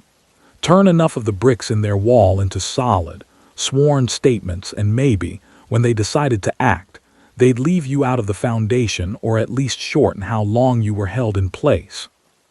"And what does help myself mean in your language?" Pat asked. "Walk away, new name somewhere else, or just less years in a place I have no interest in seeing from the inside?" "That depends," Ruiz said, "on what you can offer, on how early you come in, on whether you're straight with us." The room felt smaller by the minute. Pat could almost see, behind their measured expressions, the calculations running, what they thought they already had, what they believed he could add, how much they were willing to give in return. He weighed their offer against everything he knew about the world he came from. He thought of Carlo, sitting at the bar at closing time, counting out bills and favors owed. He thought of the unspoken rule that had governed his entire adult life in that world. You kept disputes and decisions inside. You didn't carry them to people whose power came with badges and subpoenas. You might regret loyalties. You might question the wisdom of certain men, but you did not cross the fundamental line of bringing outside authority into inside matters. He also thought of his mother's tired eyes, of his father wheezing on the stairs, of Maria staring at the hospital ceiling during a break, wondering if there was a version of their life where she didn't go to bed waiting for a phone call at 3 in the morning. He thought of the younger men like Vito, who were already half convinced that the older generation was leaving them to take most of the risks. If he agreed to cooperate, he would become exactly what his neighborhood most despised. Someone whose words, once spoken in private, would be repeated in courtrooms as evidence against people he had once sat beside. If he refused, he might very well become one of the bricks they built their case with anyway, without the benefit of any say in how he was used. "I'm not going to sit here and name names for you," Pat said finally. "I know that's what you're circling. That's a road I'm not walking down." De Laurentiis regarded him for a long moment, then nodded slightly, as if this were the answer he had expected. "Then think about this at least," he said. "Think about what you want your next 10 years to look like. Right now, the path you're on ends in one of a few places. None of them involve you sitting on that stoop with your old man, watching the grandkids run around. We're not magicians. We can't turn your past into something it is. But we can influence how hard it comes back on you. If you change your mind, you know how to reach us." He slid a plain business card across the table. No big logos, no bold letters, just a name, a number, and the vague departmental title that could mean many things. The card itself felt heavier than its weight when Pat picked it up and slipped it into his jacket. The conversation wound down without theatrics. No threats were voiced, none were needed. The subtext was clear enough. They walked him back to the car, drove him to a block not too close to the bar, and let him out with a nod. To a passerby, it might have looked like a man catching a ride with acquaintances. Only those three knew what had been offered and declined in that anonymous room.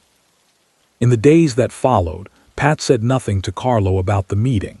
Not because he doubted Carlo's loyalty, but because he understood how information traveled even among trusted circles. If he admitted to being approached, every move he made afterward would be seen, however unfairly, through the lens of that contact. Silence felt like a shield, however thin.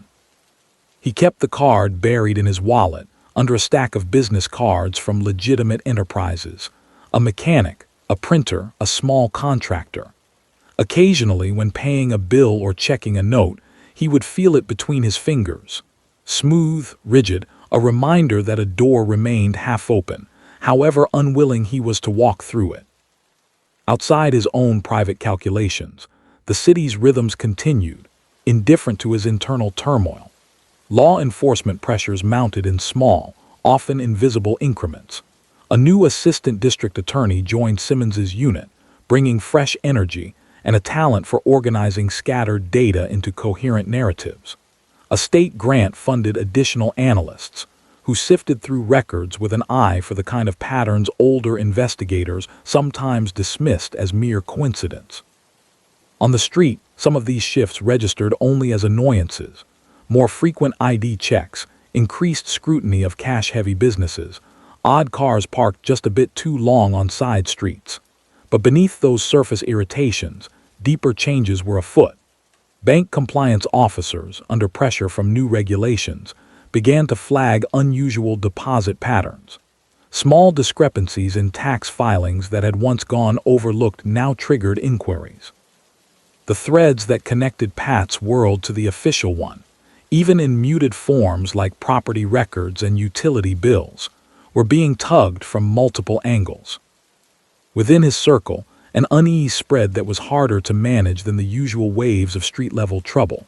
When a fight broke out, when a debt went unpaid, when someone overstepped territorial lines, the steps to address it were clear. Talk, negotiate, pressure, resolve. But how did you negotiate with a set of case files locked in a cabinet, with audio tapes stored in evidence rooms, with charts on a wall in an office you rarely saw? The answer, among older figures like Carlo, was to retreat further into discretion and routine. Public displays of wealth were curtailed. Certain kinds of gatherings, once held openly in the back of bars or in the private rooms of restaurants, shifted to rotating locations in quiet residential spaces, where the line between social and business could be blurred with birthday cakes and family dinners. Pat adapted to these changes almost without thinking, his life long since attuned to invisible lines and hidden adjustments. But even he underestimated the speed with which events might move once decision-makers downtown felt they had enough bricks in place. The first visible sign that something larger was happening came not in his own neighborhood, but in a District 2 bus rides away. Early one morning, just after sunrise, residents there woke to the sight of unmarked vans and clusters of jacketed agents moving with deliberate coordination. A local bar owner long rumored to have connections beyond his taproom was led out in handcuffs. A small travel agency, rarely seen with actual customers, was sealed as officers carried out box after box of files. The news carried back quickly. By mid-morning, grainy footage was on the local stations, accompanied by commentary about a major blow to organized operations. Officials gave carefully worded statements, promising more to come. Simmons stood briefly at a podium, outlining in general terms the results of a 2-year investigation into a network that, while distinct from Carlo's, operated in a structurally similar way. In the bar, the TV flickered as patrons watched the coverage. Some shook their heads, some muttered about bad luck and loose lips. Carlo turned the volume down but left the screen on, the images playing out in silence above the clink of glasses and low conversation. "This is what I was talking about," he said quietly to Pat when they were briefly alone in the back. "They don't come for 1 or 2 at a time anymore. They wait until they have a list, then they come for all of them in one sweep. These people, they thought they were careful too." Pat nodded, mind racing. He understood that this operation, while directed at another group, was also a message. Law enforcement wanted everyone in the city involved in similar activity to see what they were capable of when they concentrated their efforts. "Any of ours mixed up with them?" he asked. "A few names in common on the fringes." Carlo replied, "Enough that we'll see some familiar faces mentioned in the papers as associates or frequent visitors. Nothing we didn't already know, but now it's on record." The arrests firmed up something that had been theoretical until then. The strategy Simmons had described in his conference room was not just aspirational, it was operational. Cases could be built, networks mapped, coordinated actions taken, and if it could be done in that district, it could be done in theirs. In the weeks after the sweep, detectives like Ruiz moved with renewed purpose. They had proof of concept, a template they could present to supervisors and judges as justification for similar efforts elsewhere. Internal memos referenced the recent success as a model, with only minor adaptations needed for different neighborhoods. Pat felt the tempo of their interest in him pick up, though it remained mostly beneath the surface. He saw Ruiz twice more in passing, once leaning casually against a car across from a cafe Pat frequented, another time flipping through a newspaper at a lunch counter near the municipal building. On both occasions, the detective nodded in a way that was neither friendly nor hostile, a simple acknowledgement. I see you, and you see me.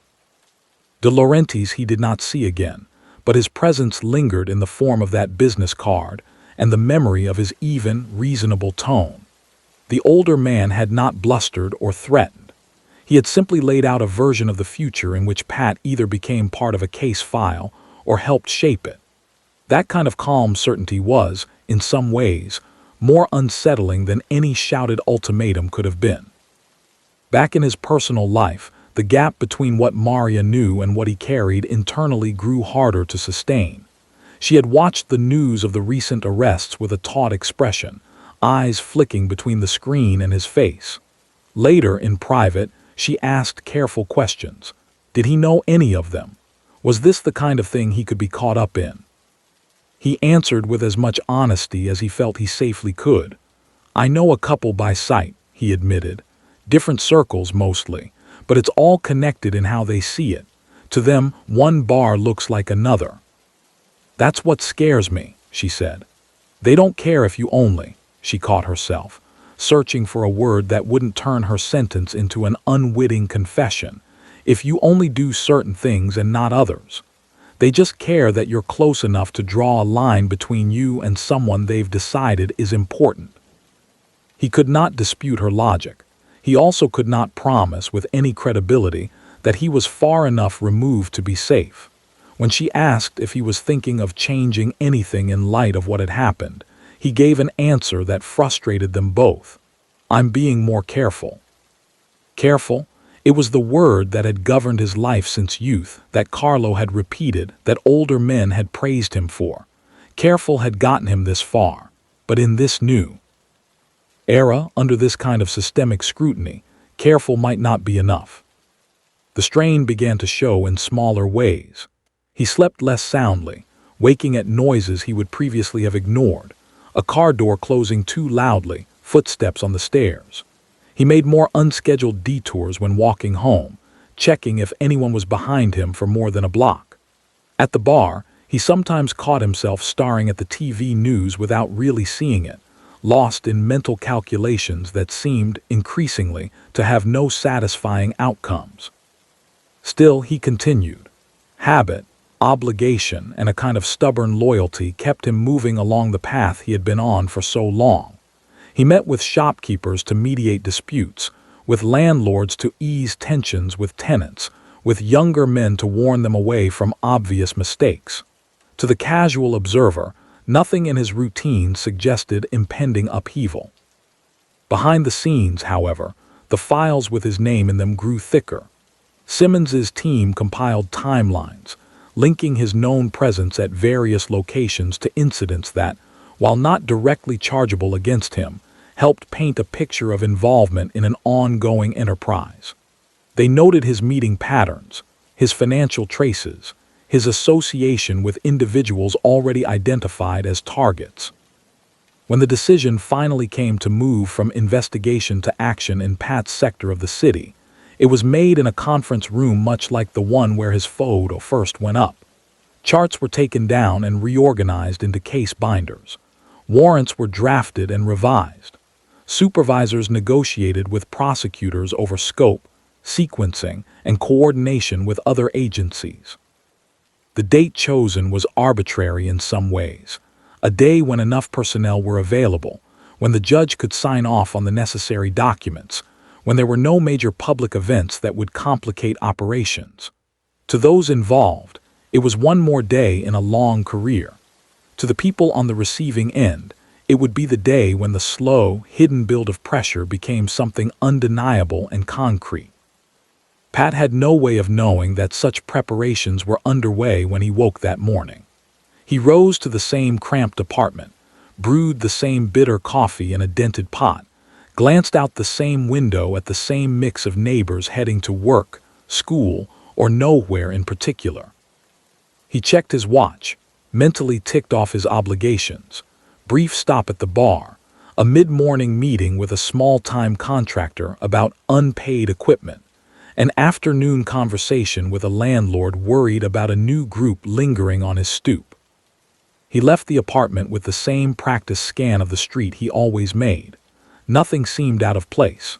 It was only when he turned the corner toward Carlo's bar that he saw the first sign that the day would not be like the others. Two unfamiliar vans parked just beyond the intersection, their windows dark, their placement too deliberate to be random. His pace slowed. At the same time, a cruiser eased around the corner from the opposite direction, not in a rush, but with an inevitability that tightened his chest. People on the sidewalk glanced up, hesitated, then kept moving, city residents long used to the choreography of law enforcement vehicles in their midst. Pat had a few heartbeats worth of choices. Turn back, duck into a side street, keep walking as if nothing was unusual. Any sudden movement might draw more attention. Any show of hesitation could later be framed in reports as evasive behavior. He kept his steps measured and forward. As he approached the bar, he saw Carlo outside, hands raised shoulder high, palms out, as two plainclothes officers spoke to him in low voices. Another pair stood near the entrance, holding paperwork that could only be warrants. One of them looked up and spotted Pat. For a moment, their eyes met across the shifting space of the sidewalk. There was no time to ponder answers to Maria's old question about where he saw himself at 40. No room to reconsider De Laurentiis' offer. No chance to renegotiate the accumulated choices of 2 decades in the shadow economy of a struggling city.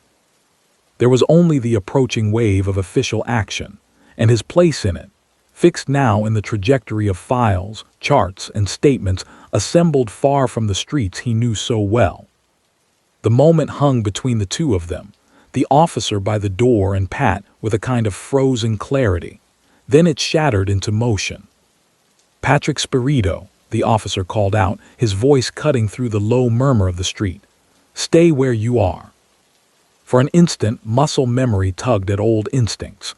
Turn, move, find a side alley, vanish. But the street was too open, the vans too close, the cruiser angled in a way that made retreat look not only futile but dangerous. Any sudden dash would hand whoever was writing the report an easy sentence. Subject attempted to flee. He stopped where he was, hands already moving away from his sides, palms slightly open in a wordless gesture that said he understood how this game was played. 2 officers approached, plain clothes, badges on chains now visible against their shirts. One of them in his 40s with thinning hair and a purposeful walk, Pat recognized as Ruiz.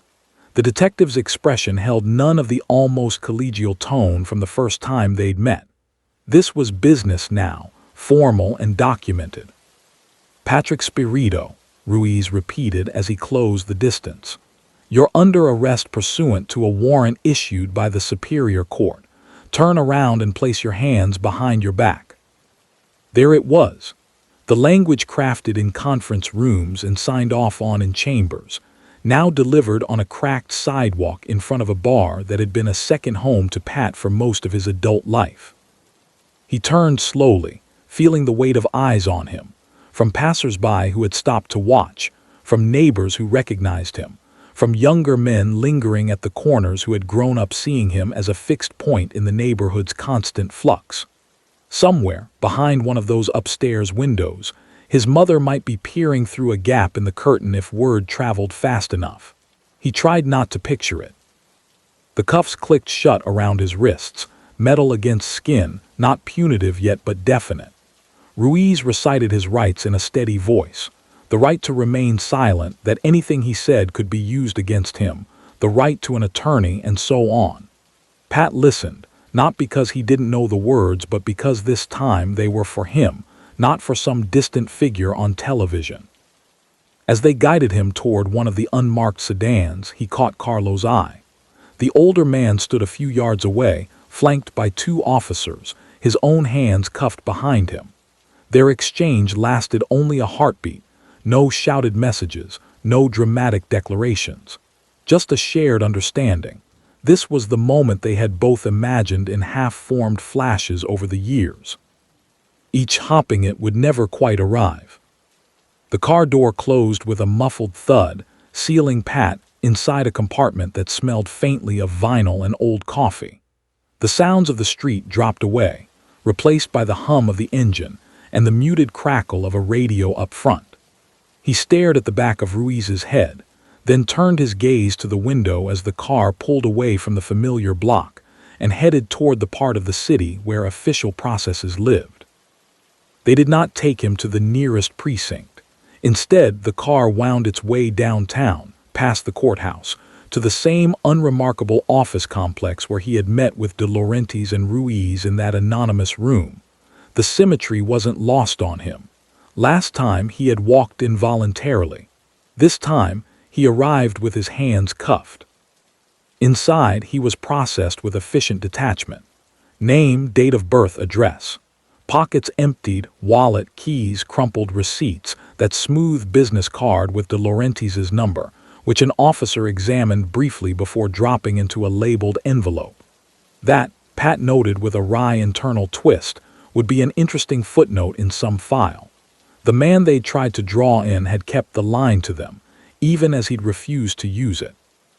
They took his fingerprints, black ink and firm pressure, each finger rolled carefully on the card. A camera flashed, capturing his face in the flat, unforgiving light of official documentation. He was neither defiant nor cowed, simply present, trying to memorize every detail of the process even as it threatened to overwhelm him. Once the formalities were complete, they led him down a short corridor to a holding room, larger than a standard cell, with benches along the walls and a heavy door. Inside, a handful of other men already sat, 2 from his neighborhood, 1 from a nearby district, all of them faces he knew at least by sight. Their conversation stopped as he entered, then resumed in lower tones tinged with grim recognition. "So they finally came," one of them muttered, "all at once, just like they said they would after that thing across town." Nobody asked why or on what exact charges. On a day like this, details would come later. For now, the simple fact of being here in this room at the same time said enough about the nature of the operation. Hours passed in a blur of waiting. Occasionally, an officer would open the door and call a name. The man named would rise, straighten his shoulders and step out into the hall, leaving behind questions that had to be held in check until more was known. Pat watched each departure as a clue. Who was being processed first, who was being held back, who looked more confident than others. Eventually, his turn came. Ruiz appeared in the doorway, a folder tucked under his arm. "Spirito," he said, "let's go." They walked to a small interview room, different from the one he'd been in before but with the same basic features. Table, chairs, institutional paint, no windows. This time, however, there was another presence at the table. A man in a dark suit with a legal pad, hair graying at the temples, expression guarded. "This is Assistant District Attorney Simmons," Ruiz said as they sat. "He's leading the case." Pat recognized the name from whispers in bars and from the televised press conference about the earlier sweep in the other district. Seeing him in person at eye level was different. Simmons had the calm, mildly tired look of someone used to long hours and heavy caseloads. He adjusted his glasses, glanced at the file in front of him, then looked up. "Mr. Spirito," he said, voice measured. "We've met in a sense. I've been reading about you for some time." Pat let that pass without comment. "You know why you're here," Simmons went on. "We've executed a series of warrants today targeting what we allege is an ongoing criminal enterprise operating in several neighborhoods. You are one of multiple individuals charged under that framework. Specifically, we have you on counts related to conspiracy, extortion, and facilitation of illicit activity." The words were formal, almost abstract. Conspiracy, extortion, facilitation. Each one carried years of potential weight, yet in the sterile air of the room they sounded like entries in a textbook more than descriptions of lived actions. "I'm not saying anything without a lawyer," Pat said quietly. The advice drilled into him over the years, first from older men on the street, later even from neighborhood attorneys at family gatherings, kicked in almost automatically. Simmons nodded, unsurprised. "That's your right," he said. "We'll arrange counsel, but I want you to understand something now because it may influence how you and your attorney choose to proceed." He opened the folder, revealing only the top page, a summary sheet, not detailed evidence. "We haven't built this case on the word of one person," he said. "We've spent years putting it together. Surveillance, financial records, multiple sources. This isn't about something that happened last week. It's about a pattern." He slid the sheet across the table just far enough that Pat could see the headings, though not the specifics from that angle. Names, dates, locations, types of activity alleged. "You are not the only person we're talking to," Simmons continued. "You're part of a larger story. Some of the people in that story have already decided to cooperate with us. Their decisions will have an impact on what happens to you, just as yours could have an impact on what happens to them." The implication was clear. The difference between being an early cooperator and a late one, between shaping the narrative and being shaped by it. Pat's jaw tightened, but he kept his voice level. "I told your people before," he said. "I'm not interested in being part of that kind of story." Simmons regarded him for a long moment, then leaned back in his chair. "You have time to think," he said. "This process moves slowly on the surface, but certain doors close earlier than others. When your lawyer arrives, you'll have decisions to make. I suggest you consider not just the next few months, but the next 10 or 20 years." With that, he closed the folder and signaled to Ruiz. The interview, such as it was over for the moment. They led Pat back to holding, where the hours stretched on. Word of the charges trickled in bits and pieces as different men returned from their own initial meetings.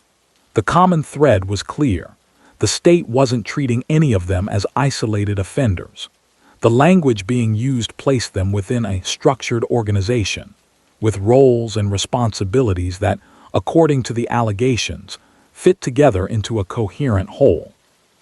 The next step in the process was arraignment, being brought before a judge to have the charges formally read and to have bail, if any, set. For that, Pat finally met the attorney appointed to represent him. At least for the initial hearing, a middle-aged public defender named Harris, with kind eyes and a briefcase overstuffed with files. In a cramped consultation room, Harris flipped quickly through the preliminary paperwork, brow furrowing. "They're not playing around," he said bluntly. "This isn't a simple shakedown case. They're using the enterprise statutes. That means they're going to try to tie you to the actions of people you might only have brushed past, as long as they can argue you were part of the same structure." Pat listened, the terms sinking in more concretely now than when Simmons had said them in the abstract. Enterprise statutes meant enhanced penalties, broader definitions of participation, and a framing of his life's work that turned every loosely coordinated favor and obligation into pieces of an alleged organized scheme. "What are we looking at?" he asked quietly. Harris sighed. "On paper, a lot, decades if they stack things and if the judge buys their narrative. In practice, it depends on their evidence, on what others say, on whether they're more interested in making an example of you or using you against someone higher up.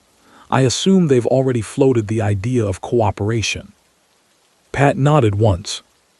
"And you said no," Harris said, not as a question. "I'm not doing that," Pat replied. "That's not who I am." Harris regarded him for a moment, then nodded. He had represented enough clients from neighborhoods like Pat's to understand that for some, the line against informing was not merely cultural expectation, but a core part of their identity. He also understood that judges and juries, if given the full picture of someone's life, sometimes struggled to weigh that code against the legal system's expectations of individual responsibility. "All right," Harris said. "Then we work within that. You have the right to fight this. Just understand that the state has been preparing for this day much longer than you have. They're coming in with a story they want to tell. Part of our job will be to challenge that story, to show where it overreaches, where it paints with too broad a brush. The arraignment itself unfolded in the high-ceilinged courtroom where Pat had occasionally appeared as a spectator years earlier, sitting in the back pews to watch a cousin's minor case or to get a feel for how judges spoke. Now he entered through a side door, escorted, the gallery filled with a mix of press, curious citizens, and family members clutching purses and jackets. His mother was there, sitting rigidly beside a cousin. Her hands were clasped so tightly in her lap that her knuckles were white.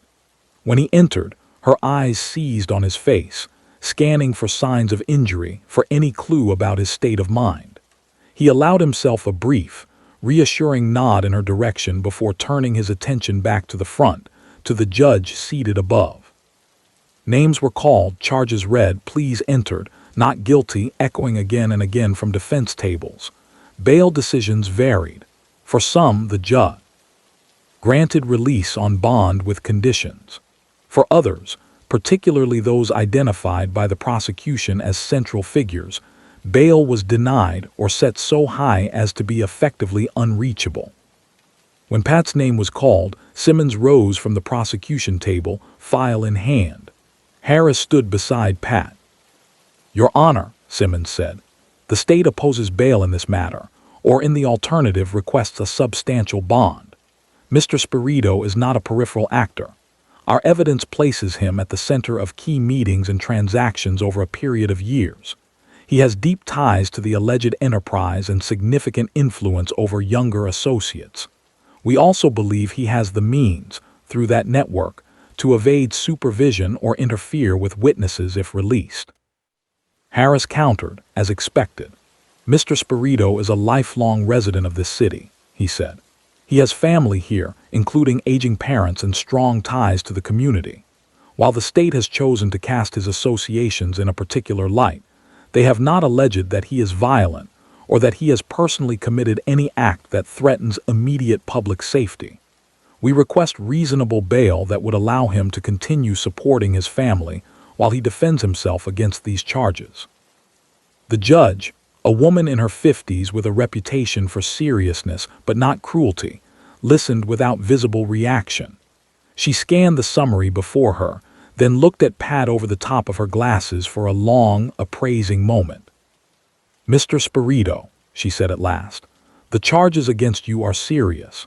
They speak not of isolated mistakes but of sustained participation in what the state alleges is an organized effort that has harmed this community in ways that go beyond individual incidents. At the same time, I note your lack of prior serious convictions and your long-standing residence." She paused, the courtroom holding its breath. "Bail is set at an amount that reflects the gravity of the allegations, while recognizing your ties to this jurisdiction. I am setting bail at a level that will not be easy, but may be achievable through lawful means if your community chooses to support you." She named a figure that made his mother flinch and murmur, but that did not draw gasps from seasoned observers.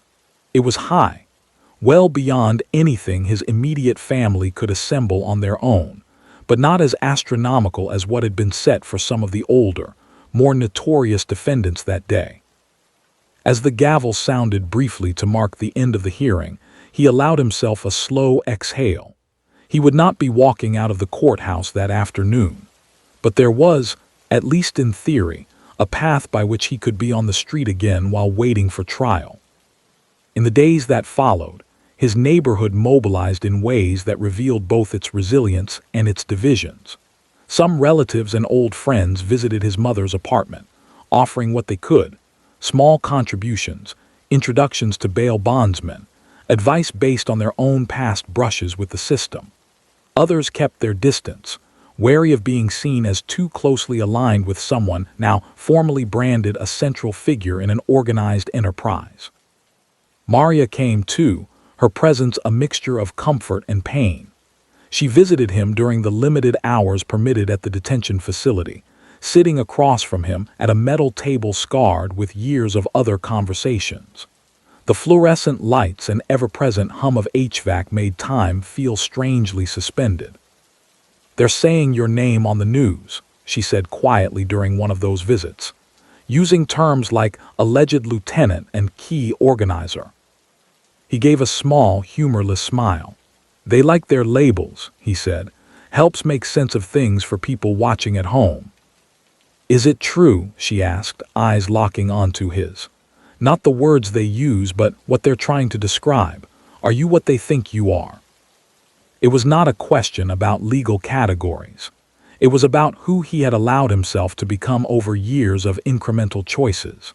In this place, stripped of the usual distractions and roles, he felt the weight of answering more acutely. "I am someone who did what he thought he had to do in a place that didn't offer many good options," he said slowly. "I helped people. I also did things I can't pretend were harmless. I'm not the monster they want me to be on TV. But I can't stand here and say I'm just some guy who had no idea what was going on around him." It was the most direct acknowledgement he had ever given her of the gap between his life and the one she had hoped he might step into. "I don't want you to lie," she said. "Not to me and not to yourself. But Pat, they're not playing with small sentences here. You know that. If you dig in, this could mean losing years, decades." "I know," he said. "They've explained it in their way." She looked down at her hands, then back up. "Have you thought any more about what they offered? About talking?"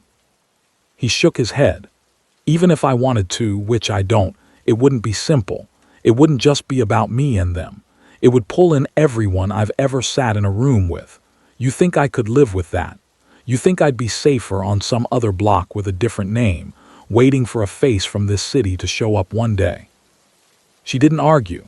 She knew enough from patient stories, from whispered conversations at the hospital, to understand that relocation schemes were rarely as tidy as they sounded. The past had a way of catching up, especially when your old life was woven through with people who had their own scores and memories. Their visits took on a pattern. She brought news from outside, his father's health, his mother's quiet strength, the murmurs in the neighborhood. He shared what little he could about the process, meetings with Harris, the slow drip of discovery as the prosecution turned over pieces of its case, the jostling in the cell block for phone time and showers. Underneath it all ran the shared awareness that none of this was temporary in the way a bad week or a short stint in holding might be. This was a long road, whichever direction it took. Meanwhile, back in the city's offices, the narrative about Pat and his co-defendants solidified. Press releases framed the operation as a major step in restoring order to neighborhoods long held hostage by criminal enterprises. There were numbers, counts of charges, estimated sums of money, years of potential sentences. There were quotes from elected officials praising the work of law enforcement and promising continued vigilance. What was missing from those statements, as was often the case, were the histories and nuances that had led men like Pat into the roles they now occupied. The public story had to be simpler, lines between law and lawlessness, between those who harmed the community and those who protected it. In Harris's office, the story was more complicated. As boxes of discovery material arrived, transcripts of recorded conversations, surveillance photos, summaries of informant statements, he and Pat pored over them slowly. Some pieces were depressingly accurate. Others distorted events in ways that made Pat feel as if he were reading about someone else. "They're taking every meeting," he said at one point, tapping a page that described him sitting with Carlo and a worried shopkeeper, and making it sound like an extortion session. "They don't mention that the guy came to us because his window had been broken 3 times and nobody downtown would return his calls." "I know," Harris said. "Context rarely makes it into affidavits. Our job will be to put it back in front of a jury, to show that not every interaction fits neatly into the boxes they've drawn." "But some do," Pat admitted quietly. Harris didn't deny it. "Some do," he agreed. "I'm not here to varnish your life. I'm here to make sure the state doesn't stretch the truth beyond what it can prove. and to help you decide how much risk you're willing to take if we go all the way to trial. The idea of trial loomed over every conversation. Plea offers, when they came, would be shaped by the prosecution's assessment of its own strength and its desire to secure convictions without the uncertainty of a jury. For now, Simmons seemed content to let the weight of the charges themselves do some of the work of persuasion, listing potential maximums in letters and meetings that Harris relayed to Pat. In his cell at night, lying on a narrow mattress with a thin blanket, Pat replayed the arcs of his life: the rowhouse kitchen where his parents had counted coins, the first errands for Carlo, the late-night warnings he'd given to reckless kids on corners. He thought, too, of the crossroads moments. The day he left the warehouse job, the conversation with De Laurentiis in the anonymous room, the split second on the sidewalk when he'd chosen not to run. There was a temptation, in such a confined space, to reconstruct everything as if it had been inevitable: the troubled neighborhood, the limited options, the pull of respect and influence. But he knew that was only partly true. There had been choices along the way, even if constrained, even if shaped by forces beyond his control. He had made them. The state now sought to render those choices in the stark language of statutes and indictments. Outside, in the neighborhoods that had shaped him, life went on in ways both changed and familiar. The bar's doors were shuttered under a court order, a paper notice flapping slightly in the wind. Younger men who had once orbited around Pat and Carlo drifted toward other centers of gravity or, in some cases, tried to create their own. Some took the arrests as a warning and pulled back. Others saw them as an opening. Maria continued her shifts at the hospital, moving through corridors where the consequences of all these social and legal currents manifested in injuries, illnesses, and quiet breakdowns. She fielded questions from colleagues who had seen Pat's name in the news. Some asked with genuine concern, others with the hesitant curiosity people reserved for someone they thought they knew, but realized they'd only half understood.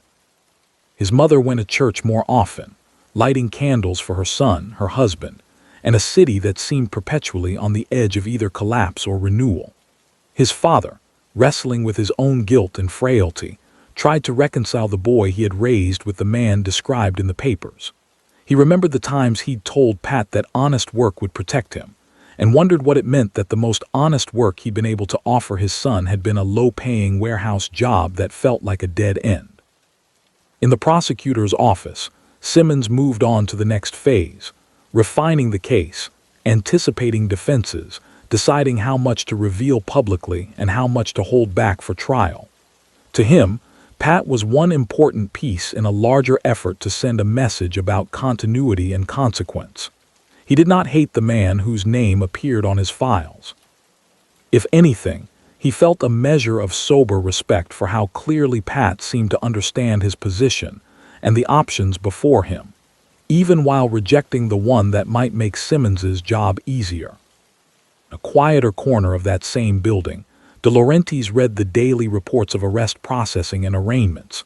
When he saw that Pat had declined cooperation, at least initially, he was not surprised. He knew that men like Pat rarely turned at the first contact. Their loyalties and identities were too bound up in the structures they'd helped maintain. Sometimes it took months, setbacks, sobering realizations, the slow grind of pretrial confinement for them to reconsider. Sometimes they never did. He made his bed, Ruiz said when the subject came up over coffee in the office kitchen. Maybe, De Laurentiis replied.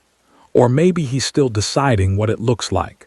People like him live on the edge of two worlds for a long time. Getting pulled into one fully can change how they see the other. Back in his cell, hearing the distant echoes of other men's arguments and laughter bouncing off cinderblock walls, Pat wasn't thinking in those terms. He was thinking of his mother's hands clasped in the courtroom, of Maria's question about whether he was who the papers said he was, of young faces on his block looking up at the TV in corner stores as his mugshot flashed briefly before the sports scores. The past, present, and future pressed together in that confined space. The state had made its move, methodical, broad, and backed by the weight of new laws and public expectations. Pat had responded in the only way he felt he could while still recognizing himself.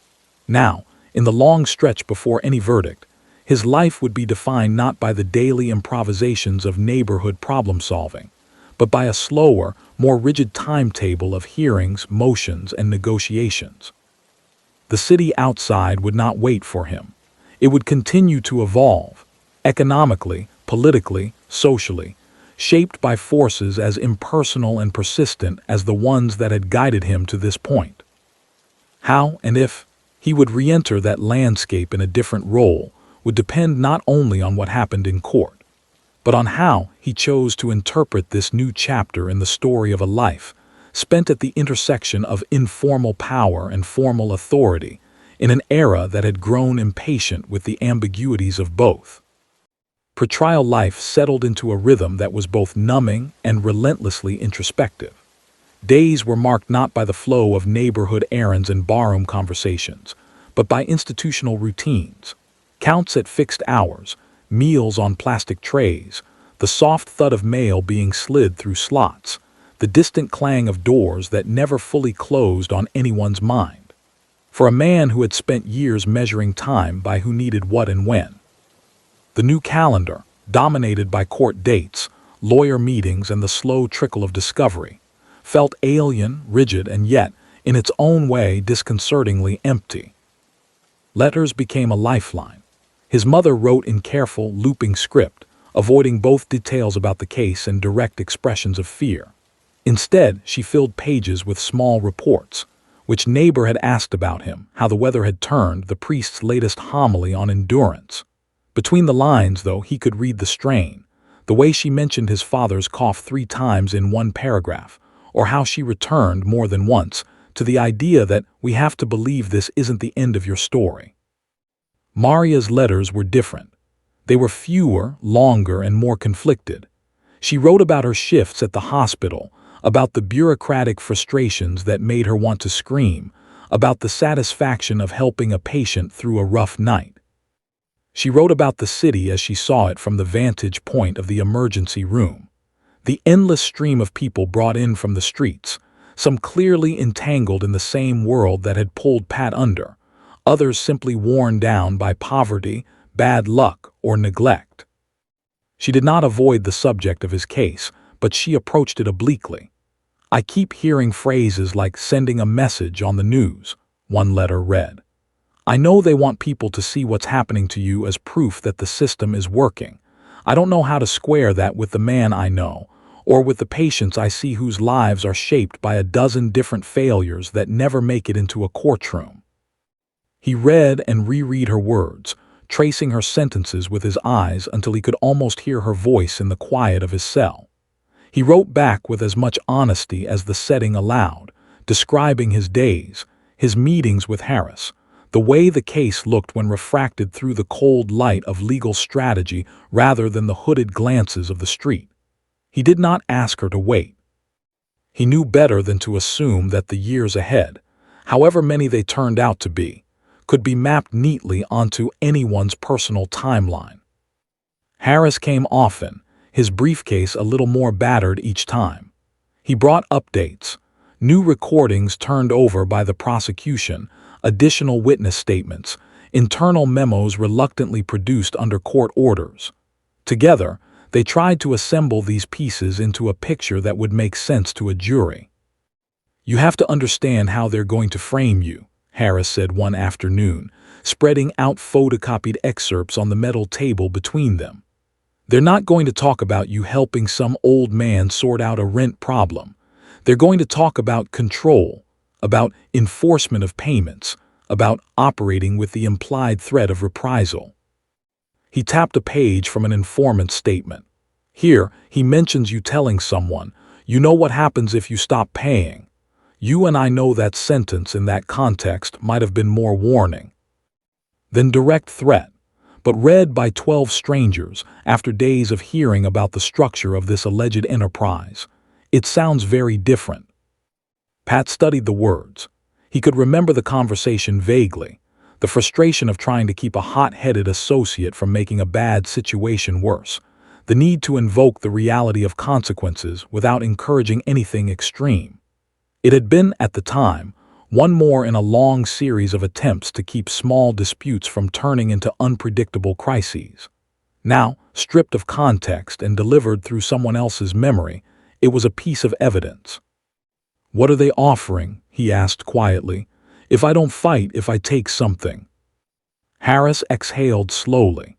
This was the question that had hovered over their meetings from the beginning, even as they focused on the details. "Last proposal," Harris said, "was a plea to a reduced set of counts.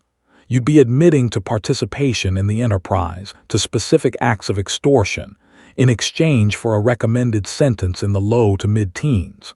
With good behavior, some credit for time served, you'd be looking at maybe 10, 12 years before you see the outside." "And if we go to trial and lose?" Pat asked, though he already knew the rough answer. "You're charged under a statute that allows them to ask for a lot," Harris replied. "Stacked counts, enhancements for leadership or supervisory roles, the whole package. We're talking numbers that would have you in your 50s before you come out. Maybe older, depending on how the judge views your history." There it was, the stark arithmetic of consequence. 10 years, 12, 20. Numbers that on paper were just ink but in life meant missing his parents, last year's, Maria's 30s, the young men on the block becoming middle-aged without his presence.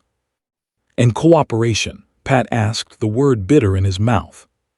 Harris measured his response. "If you agreed to testify to give them what they want on certain people, they'd likely go lower. Single digits maybe. Maybe some form of relocation after, but you know what that entails, not just legally, personally." Personally. The word held multitudes. The look in Carlo's eyes if he ever learned of such a choice. The way his name would be spoken in the neighborhood for as long as anyone there remembered it. The knowledge that some of the kids who'd once followed his advice would grow up hearing that the man they'd admired had traded people's lives for a reduced sentence. "I can't do that," Pat said quietly but firmly. "I won't." Harris nodded. He had expected this.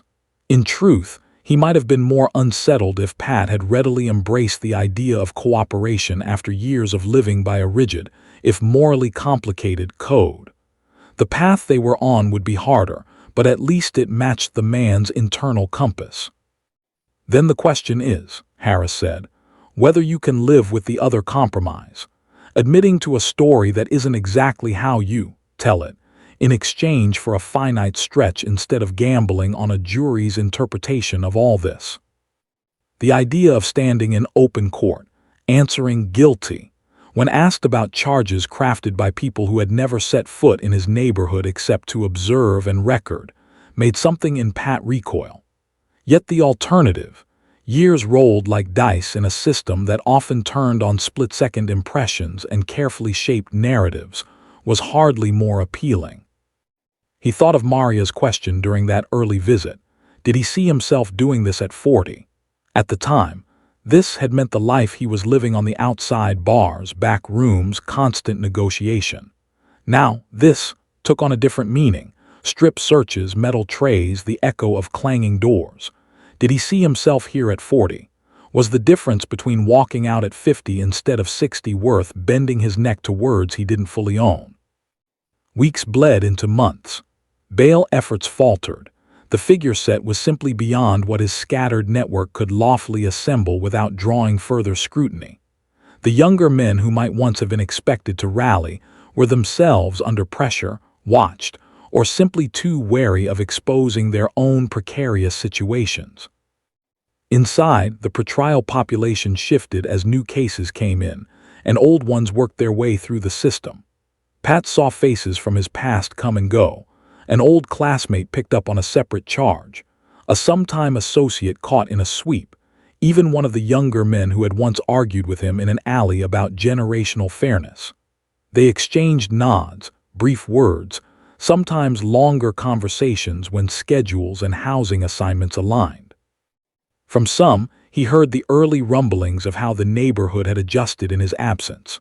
A new bar trying to take Carlo's clientele. A younger operator attempting to step into the vacuum, less concerned with old boundaries and unspoken rules. Some elders in the community, once resentful of Pat's informal influence, now found themselves missing his steadying presence amid a more chaotic scramble for position. "That's the thing they never understand," a fellow detainee from another neighborhood said one evening in the common area as they watched a muted local news segment show stock footage of police lights. "They think they're cutting off the head. Maybe they are, but sometimes what grows back is crazier, more desperate. At least the old guys, for all their stuff, had some limits." Pat didn't disagree. He'd seen, in the years leading up to his arrest, how younger men untethered from the codes of the previous generation could turn a dispute into something dangerous in an instant. Yet he also knew that for the public narrative, nuance had little space. The arrests had to be seen as clean victories. The messy aftermath in the streets rarely made it into follow-up segments. Occasionally, De Laurentiis's business card, now absent from his wallet but still present in his memory, surfaced in his thoughts. He wondered, in late-night moments when the cell block was at its quietest, what those investigators would make of the shifts occurring outside. The new players, the more erratic patterns, the way some of the old informal safeguards had frayed. Did they see it as evidence that their efforts were working, or as a reminder that dismantling one structure without addressing the conditions that had given rise to it often led to something less predictable in its place? Harris continued to press gently on the question of a plea. Each time they met, he updated Pat on the state's posture. "They're not budging much," he said. "They think they've built a strong case. The only movement I'm seeing is subtle, willingness to drop one or two lesser counts in exchange for a quicker resolution. But the core remains." "What about everyone else?" Pat asked. "The others they picked up?" "Mixed," Harris replied. "A couple are thinking about taking something. One is talking about cooperating. Most are in the same place you are, angry, weighing pride against fear, trying to figure out what they can live with." One afternoon, Harris arrived with a different kind of update. "They've set a tentative trial date," he said. "It's months out, but it's on the calendar now. The judge is signaling that she doesn't want this dragging on indefinitely." The idea of a fixed date, however far, made everything feel more concrete. Up until then, the process had been more like a fog: hearings, motions, exchanges of paperwork. Now, there was a point toward which all that was moving. A day when strangers would sit in a box and listen to competing stories about who he was and what he had done. That night, lying awake on his narrow bunk, he replayed his life in a different way. Not as a sequence of memories, but as arguments. How would Simmons present his story? How would Harris counter? Would there be room in that tightly structured theater for the complexity of a boy watching his father's pride erode, for the feeling of being both a stabilizing force and a participant in exploitation, for the blurry boundary between community problem solver and enforcer of an unfair status quo? The plea offer remained on the table, a constant undertone in every discussion. 10 to 15, depending on how the judge saw things. A number you could measure against birthdays, against how old your parents might be if they lived that long, against whether you'd be able to recognize your neighborhood after that much change. In the end, his decision emerged not from a single epiphany, but from an accumulation of small, late-night reckonings. He remembered the kids he'd tried to steer away from the worst paths, the old men he'd kept from being pushed around by more aggressive operators, the ways in which his presence had, at times, genuinely mitigated harm. He also remembered the envelopes delivered with an understanding that fear lay beneath polite words, the businesses that paid for protection, in a system where threats didn't always have to be spoken to be understood. He thought of his mother lighting candles in a quiet church, of his father aging, replaying his own choices and wondering where he'd failed, of Maria, torn between her love for him and her belief that systems, however flawed, needed to be engaged with rather than worked around. He thought of how the younger men on his block would one day tell stories about him, to justify their own paths, to warn others, or both. When Harris came again, the air between them felt heavier. "I've been thinking," Pat said before the lawyer could open his folder, "about this offer." Harris sat listening. "I can't stand up there and say I ran some criminal empire the way they want to phrase it," Pat continued. "I'm not going to pretend I was something I wasn't just to fit their story, but I can't lie to myself either. I did things they can prove. I was part of something, even if it wasn't as clean-cut as they make it sound." He exhaled. "I don't want to roll dice with the rest of my life. Not for the sake of pretending I was just in the wrong place at the wrong time.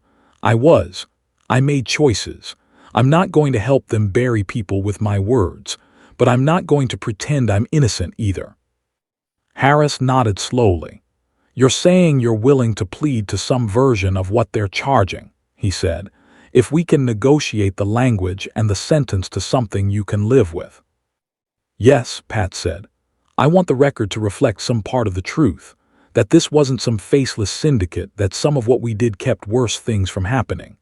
I know they won't give me that fully, but if there's space to turn their story even a little closer to reality, and in exchange I know I'll see the outside again while my parents are still alive, while Maria still recognizes the man walking out, I'll take that. Without naming names, without testifying." Harris leaned back, studying him. It was, from a defense perspective, one of the more grounded decisions he'd seen a client in Pat's position make. Not a capitulation born purely of fear, not a defiant insistence on a trial doomed by overconfidence. A reckoning, imperfect but thoughtful. "I can take that to them," Harris said. "They'll push for as much admission as they can get. They'll want you to concede to the enterprise language because it supports their broader narrative. But they may be willing to adjust how they describe your role, and they'll likely want a sentence recommendation within the range we've already discussed. You're not going to walk away with a slap on the wrist." "I'm not looking for that," Pat said. "I'm looking for a way to own what I did without selling out who I am." It took weeks of back and forth before anything resembling an agreement emerged. Simmons, for his part, had to balance multiple considerations: the desire for a clean win, the limited trial calendar, the impact on co-defendants, the expectations of supervisors who wanted to see the new enforcement framework validated. Accepting a plea from someone like Pat meant giving up the theater of a high-profile trial in which he could be cast as a young architect of continuity. But it also meant locking in a conviction, a sentence, and a public record that prosecutors could point to as proof that the city was serious about its new approach. When terms were finally put in writing, they reflected that balance. Pat would plead guilty to a reduced set of enterprise-related counts, admitting that he had, over a period of years, participated in a coordinated effort that extracted unlawful payments from businesses and individuals under implicit pressure. The language about his role was firm, but stopped short of depicting him as the sole architect or leader. There would be no formal cooperation agreement. He would not be required to testify against anyone else. In exchange, the state would recommend a sentence at the lower end of the guidelines applicable to those counts, acknowledging his lack of prior major convictions and his decision to accept responsibility rather than force a trial. The day he entered the plea, the courtroom was less crowded than at arraignment but still filled with a cross-section of his life. His mother was there, clutching a rosary. Maria sat beside her, jaw set, eyes glistening. A few younger men stood in the back, arms folded, expressions hard to read. Reporters occupied one side of the gallery, pens poised, cameras forbidden but ever present in the imagination of everyone there. The judge asked the ritual questions. Did he understand the rights he was giving up?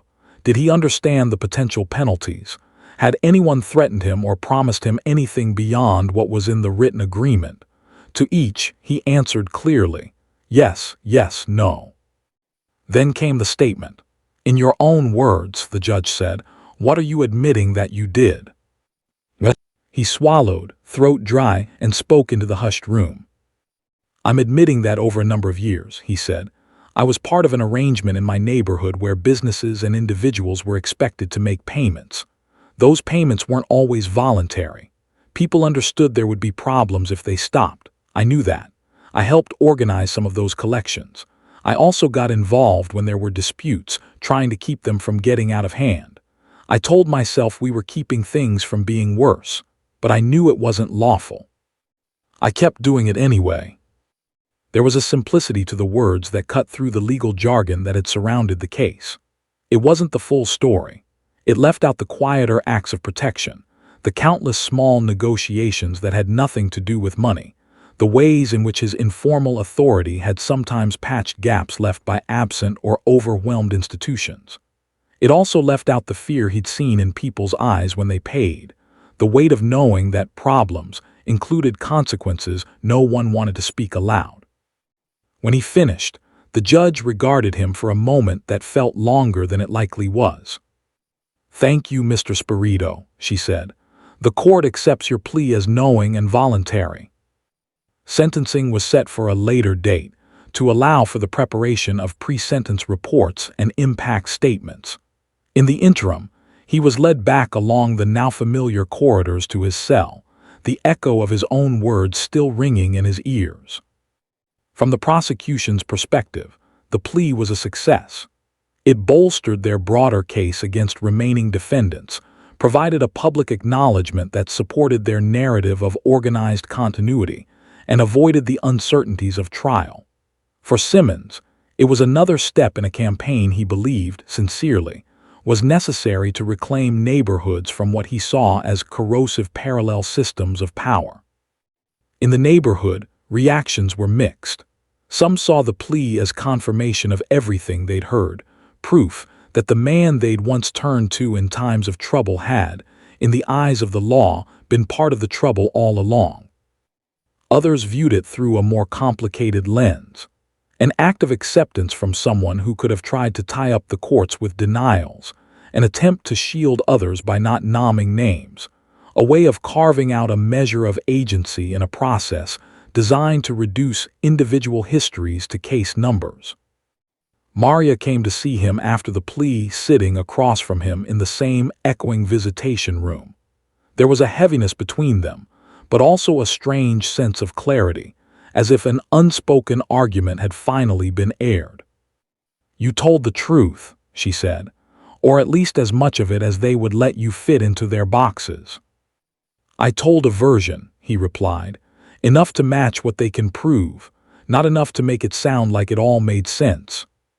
"Maybe that's the part they'll never understand," she said. "How much of it didn't make sense? Even when you were in the middle of it."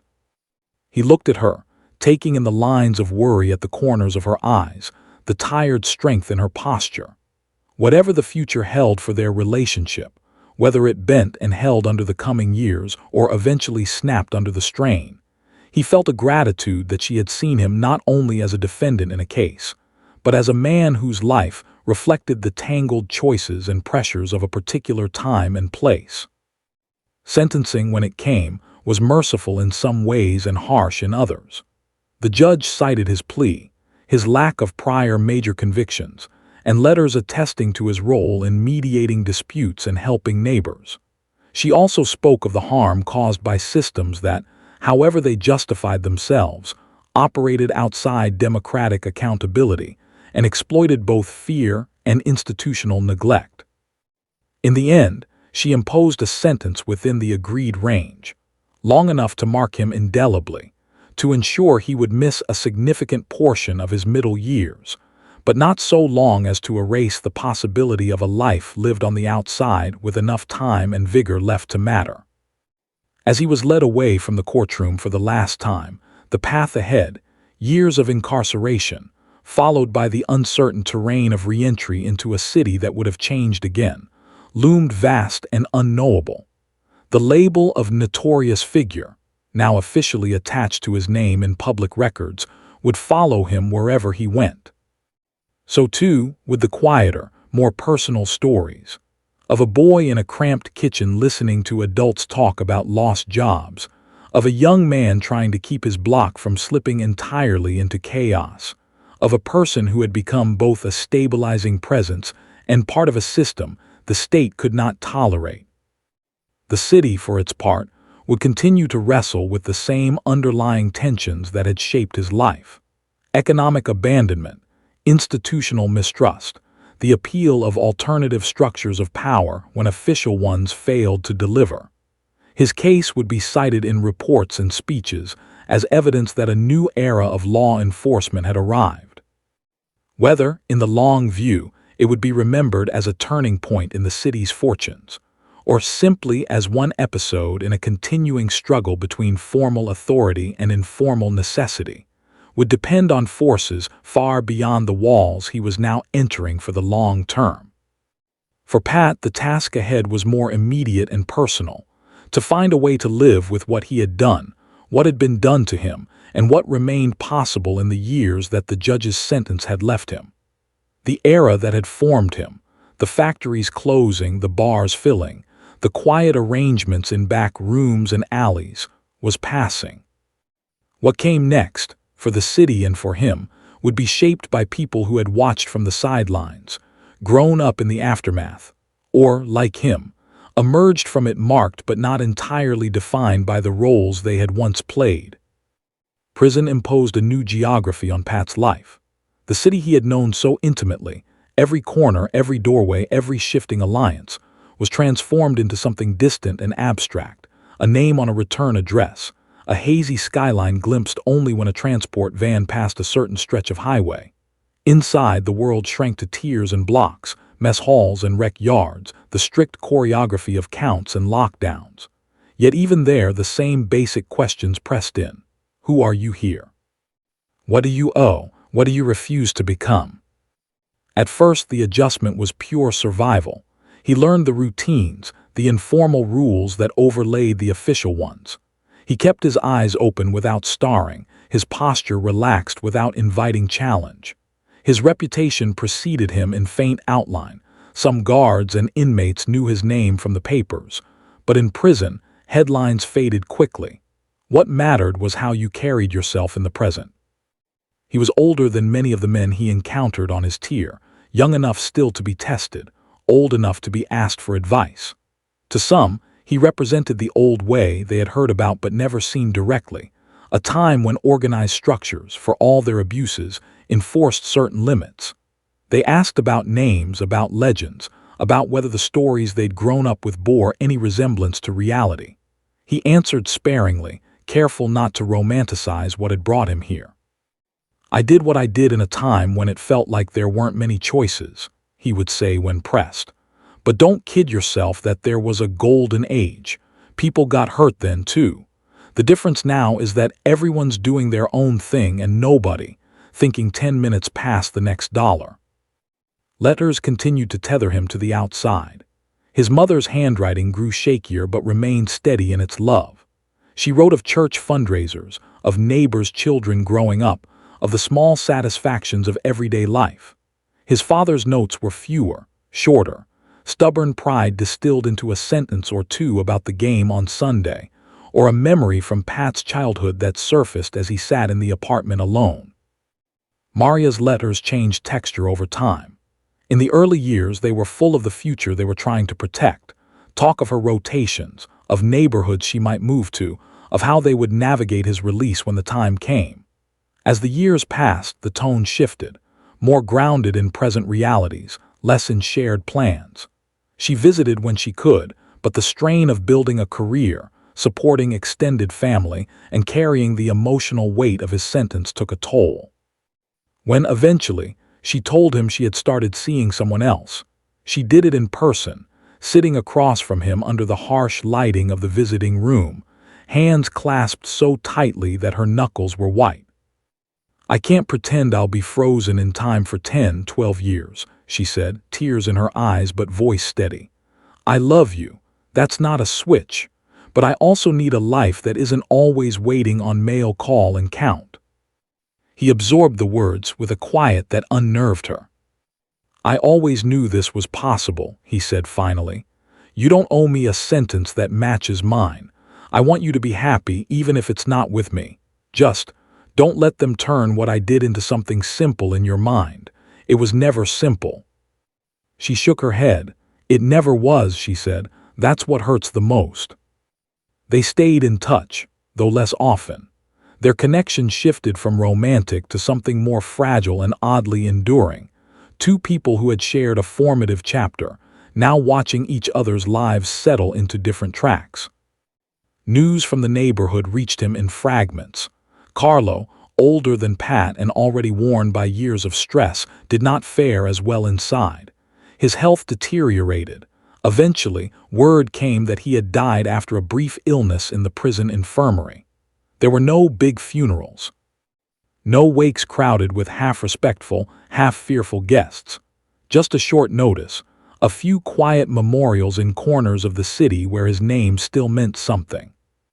Younger men he had once tried to guide appeared occasionally in intake or transit, some for short bids, others on serious charges.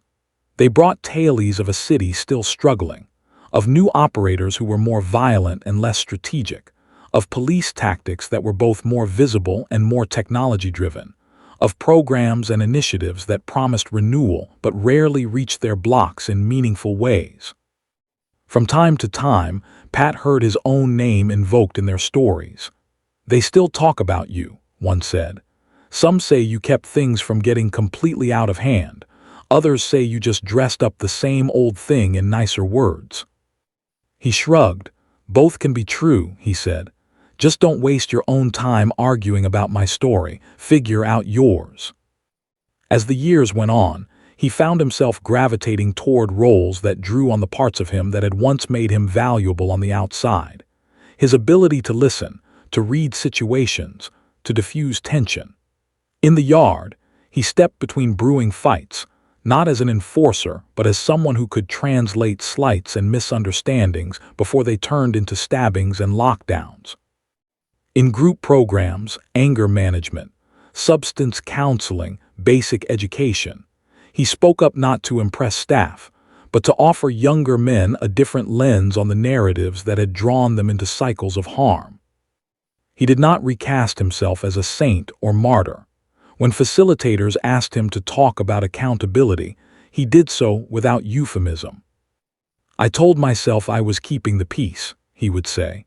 "Sometimes I was, but I was also part of a system that told people the only protection they could count on had a price, and that price went into pockets that weren't always thinking long-term about the community. You can hold both truths. We're not just one thing." Outside, the city continued to evolve. Some of the old industrial lots were redeveloped into lofts and retail spaces, attracting a different kind of resident. Certain neighborhoods, including parts of his own, experienced a wave of investment that brought new storefronts, bike lanes, and people pushing strollers down blocks that had once been synonymous with danger on the evening news. Rents climbed. Longtime families were squeezed. In policy circles, his case and others like it were referenced as milestones in the modernization of urban crime control. Reports cited reductions in certain categories of organized activity. They also, occasionally, noted that more diffuse violence and exploitation had proven harder to address through the same tools. Academics and journalists wrote pieces linking deindustrialization, mass incarceration, and the persistence of underground economies, sometimes mentioning figures like Spirito as illustrative examples of an era's tensions. By the time his release approached, he was no longer the man who had walked into Carlo's bar as a restless teenager. His hair was thinner and shot through with gray. His body bore the stiffness of years on institutional mattresses and concrete. But his eyes, if anything, saw more clearly than before. On the morning he stepped out, carrying a small box of possessions and a folder with reentry paperwork, the sky over the city was an indifferent gray. Harris, long since moved on from his case, had written a brief note wishing him luck. His mother, older and frailer, waited in a borrowed car out front, clutching a handkerchief. She cried when she saw him, not only for the years lost, but for the miracle in her eyes of years still remaining. The city he re-entered was both familiar and foreign. His block had changed, new paint on some buildings, new locks on others. The bar where he had once spent most of his waking hours was now a cafe with bright signage and a chalkboard menu, its history invisible to the young professionals sipping coffee inside. Some older neighbors greeted him with tentative warmth. Others watched warily, unsure how to relate to a man whose name had spent so long in the pages of court records and crime features. Younger residents, newcomers drawn by cheaper rents or a certain gritty cachet, had no idea who he was unless an elder pointed him out. He did not try to reclaim old roles. Age, law, and lived experience had closed that chapter. Instead, he looked for quieter ways to exist in the city that had made and unmade him. A local nonprofit, run by someone who remembered him as a boy, offered part-time work helping to mediate neighborhood disputes and mentor at-risk youth, formalizing, in a small way, the stabilizing functions he had once performed in the shadows. He accepted, aware of the irony. The same temperament that had made him effective as an unofficial fixer, his patience, his ability to see multiple sides of a conflict, his understanding of institutional blind spots, could now perhaps serve in a setting accountable to rules he had once viewed with suspicion. He did not pretend that his presence alone would transform decades of structural neglect.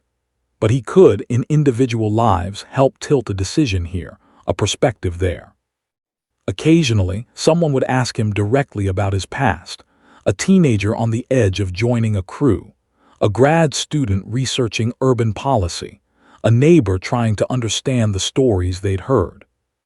He answered candidly, without self-pity or bravado. "I came up in a time when a lot of men on my block felt invisible," he would say. "We built our own systems. Some of what we did held things together. Some of it held people down. The law finally caught up in a way it hadn't before. I paid for my part in that. If you're smart, you'll learn from it without repeating the parts that put me where I went."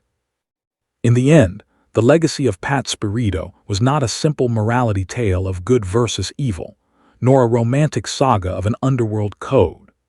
It lay in the intersection of personal agency and structural failure, in the ways a boy shaped by layoffs and kitchen table desperation could grow into a man both harmful and helpful to his community, and in the state's eventual insistence that such ambiguity could no longer be tolerated outside formal channels. His story, like the city, remained unresolved, a reminder that eras of tension do not end neatly with a single arrest or conviction. They echo forward in changed neighborhoods, altered laws, and the memories of those who lived through them, carrying hard-earned lessons about power, loyalty, and the cost of trying to build order in the spaces where official structures have fallen away.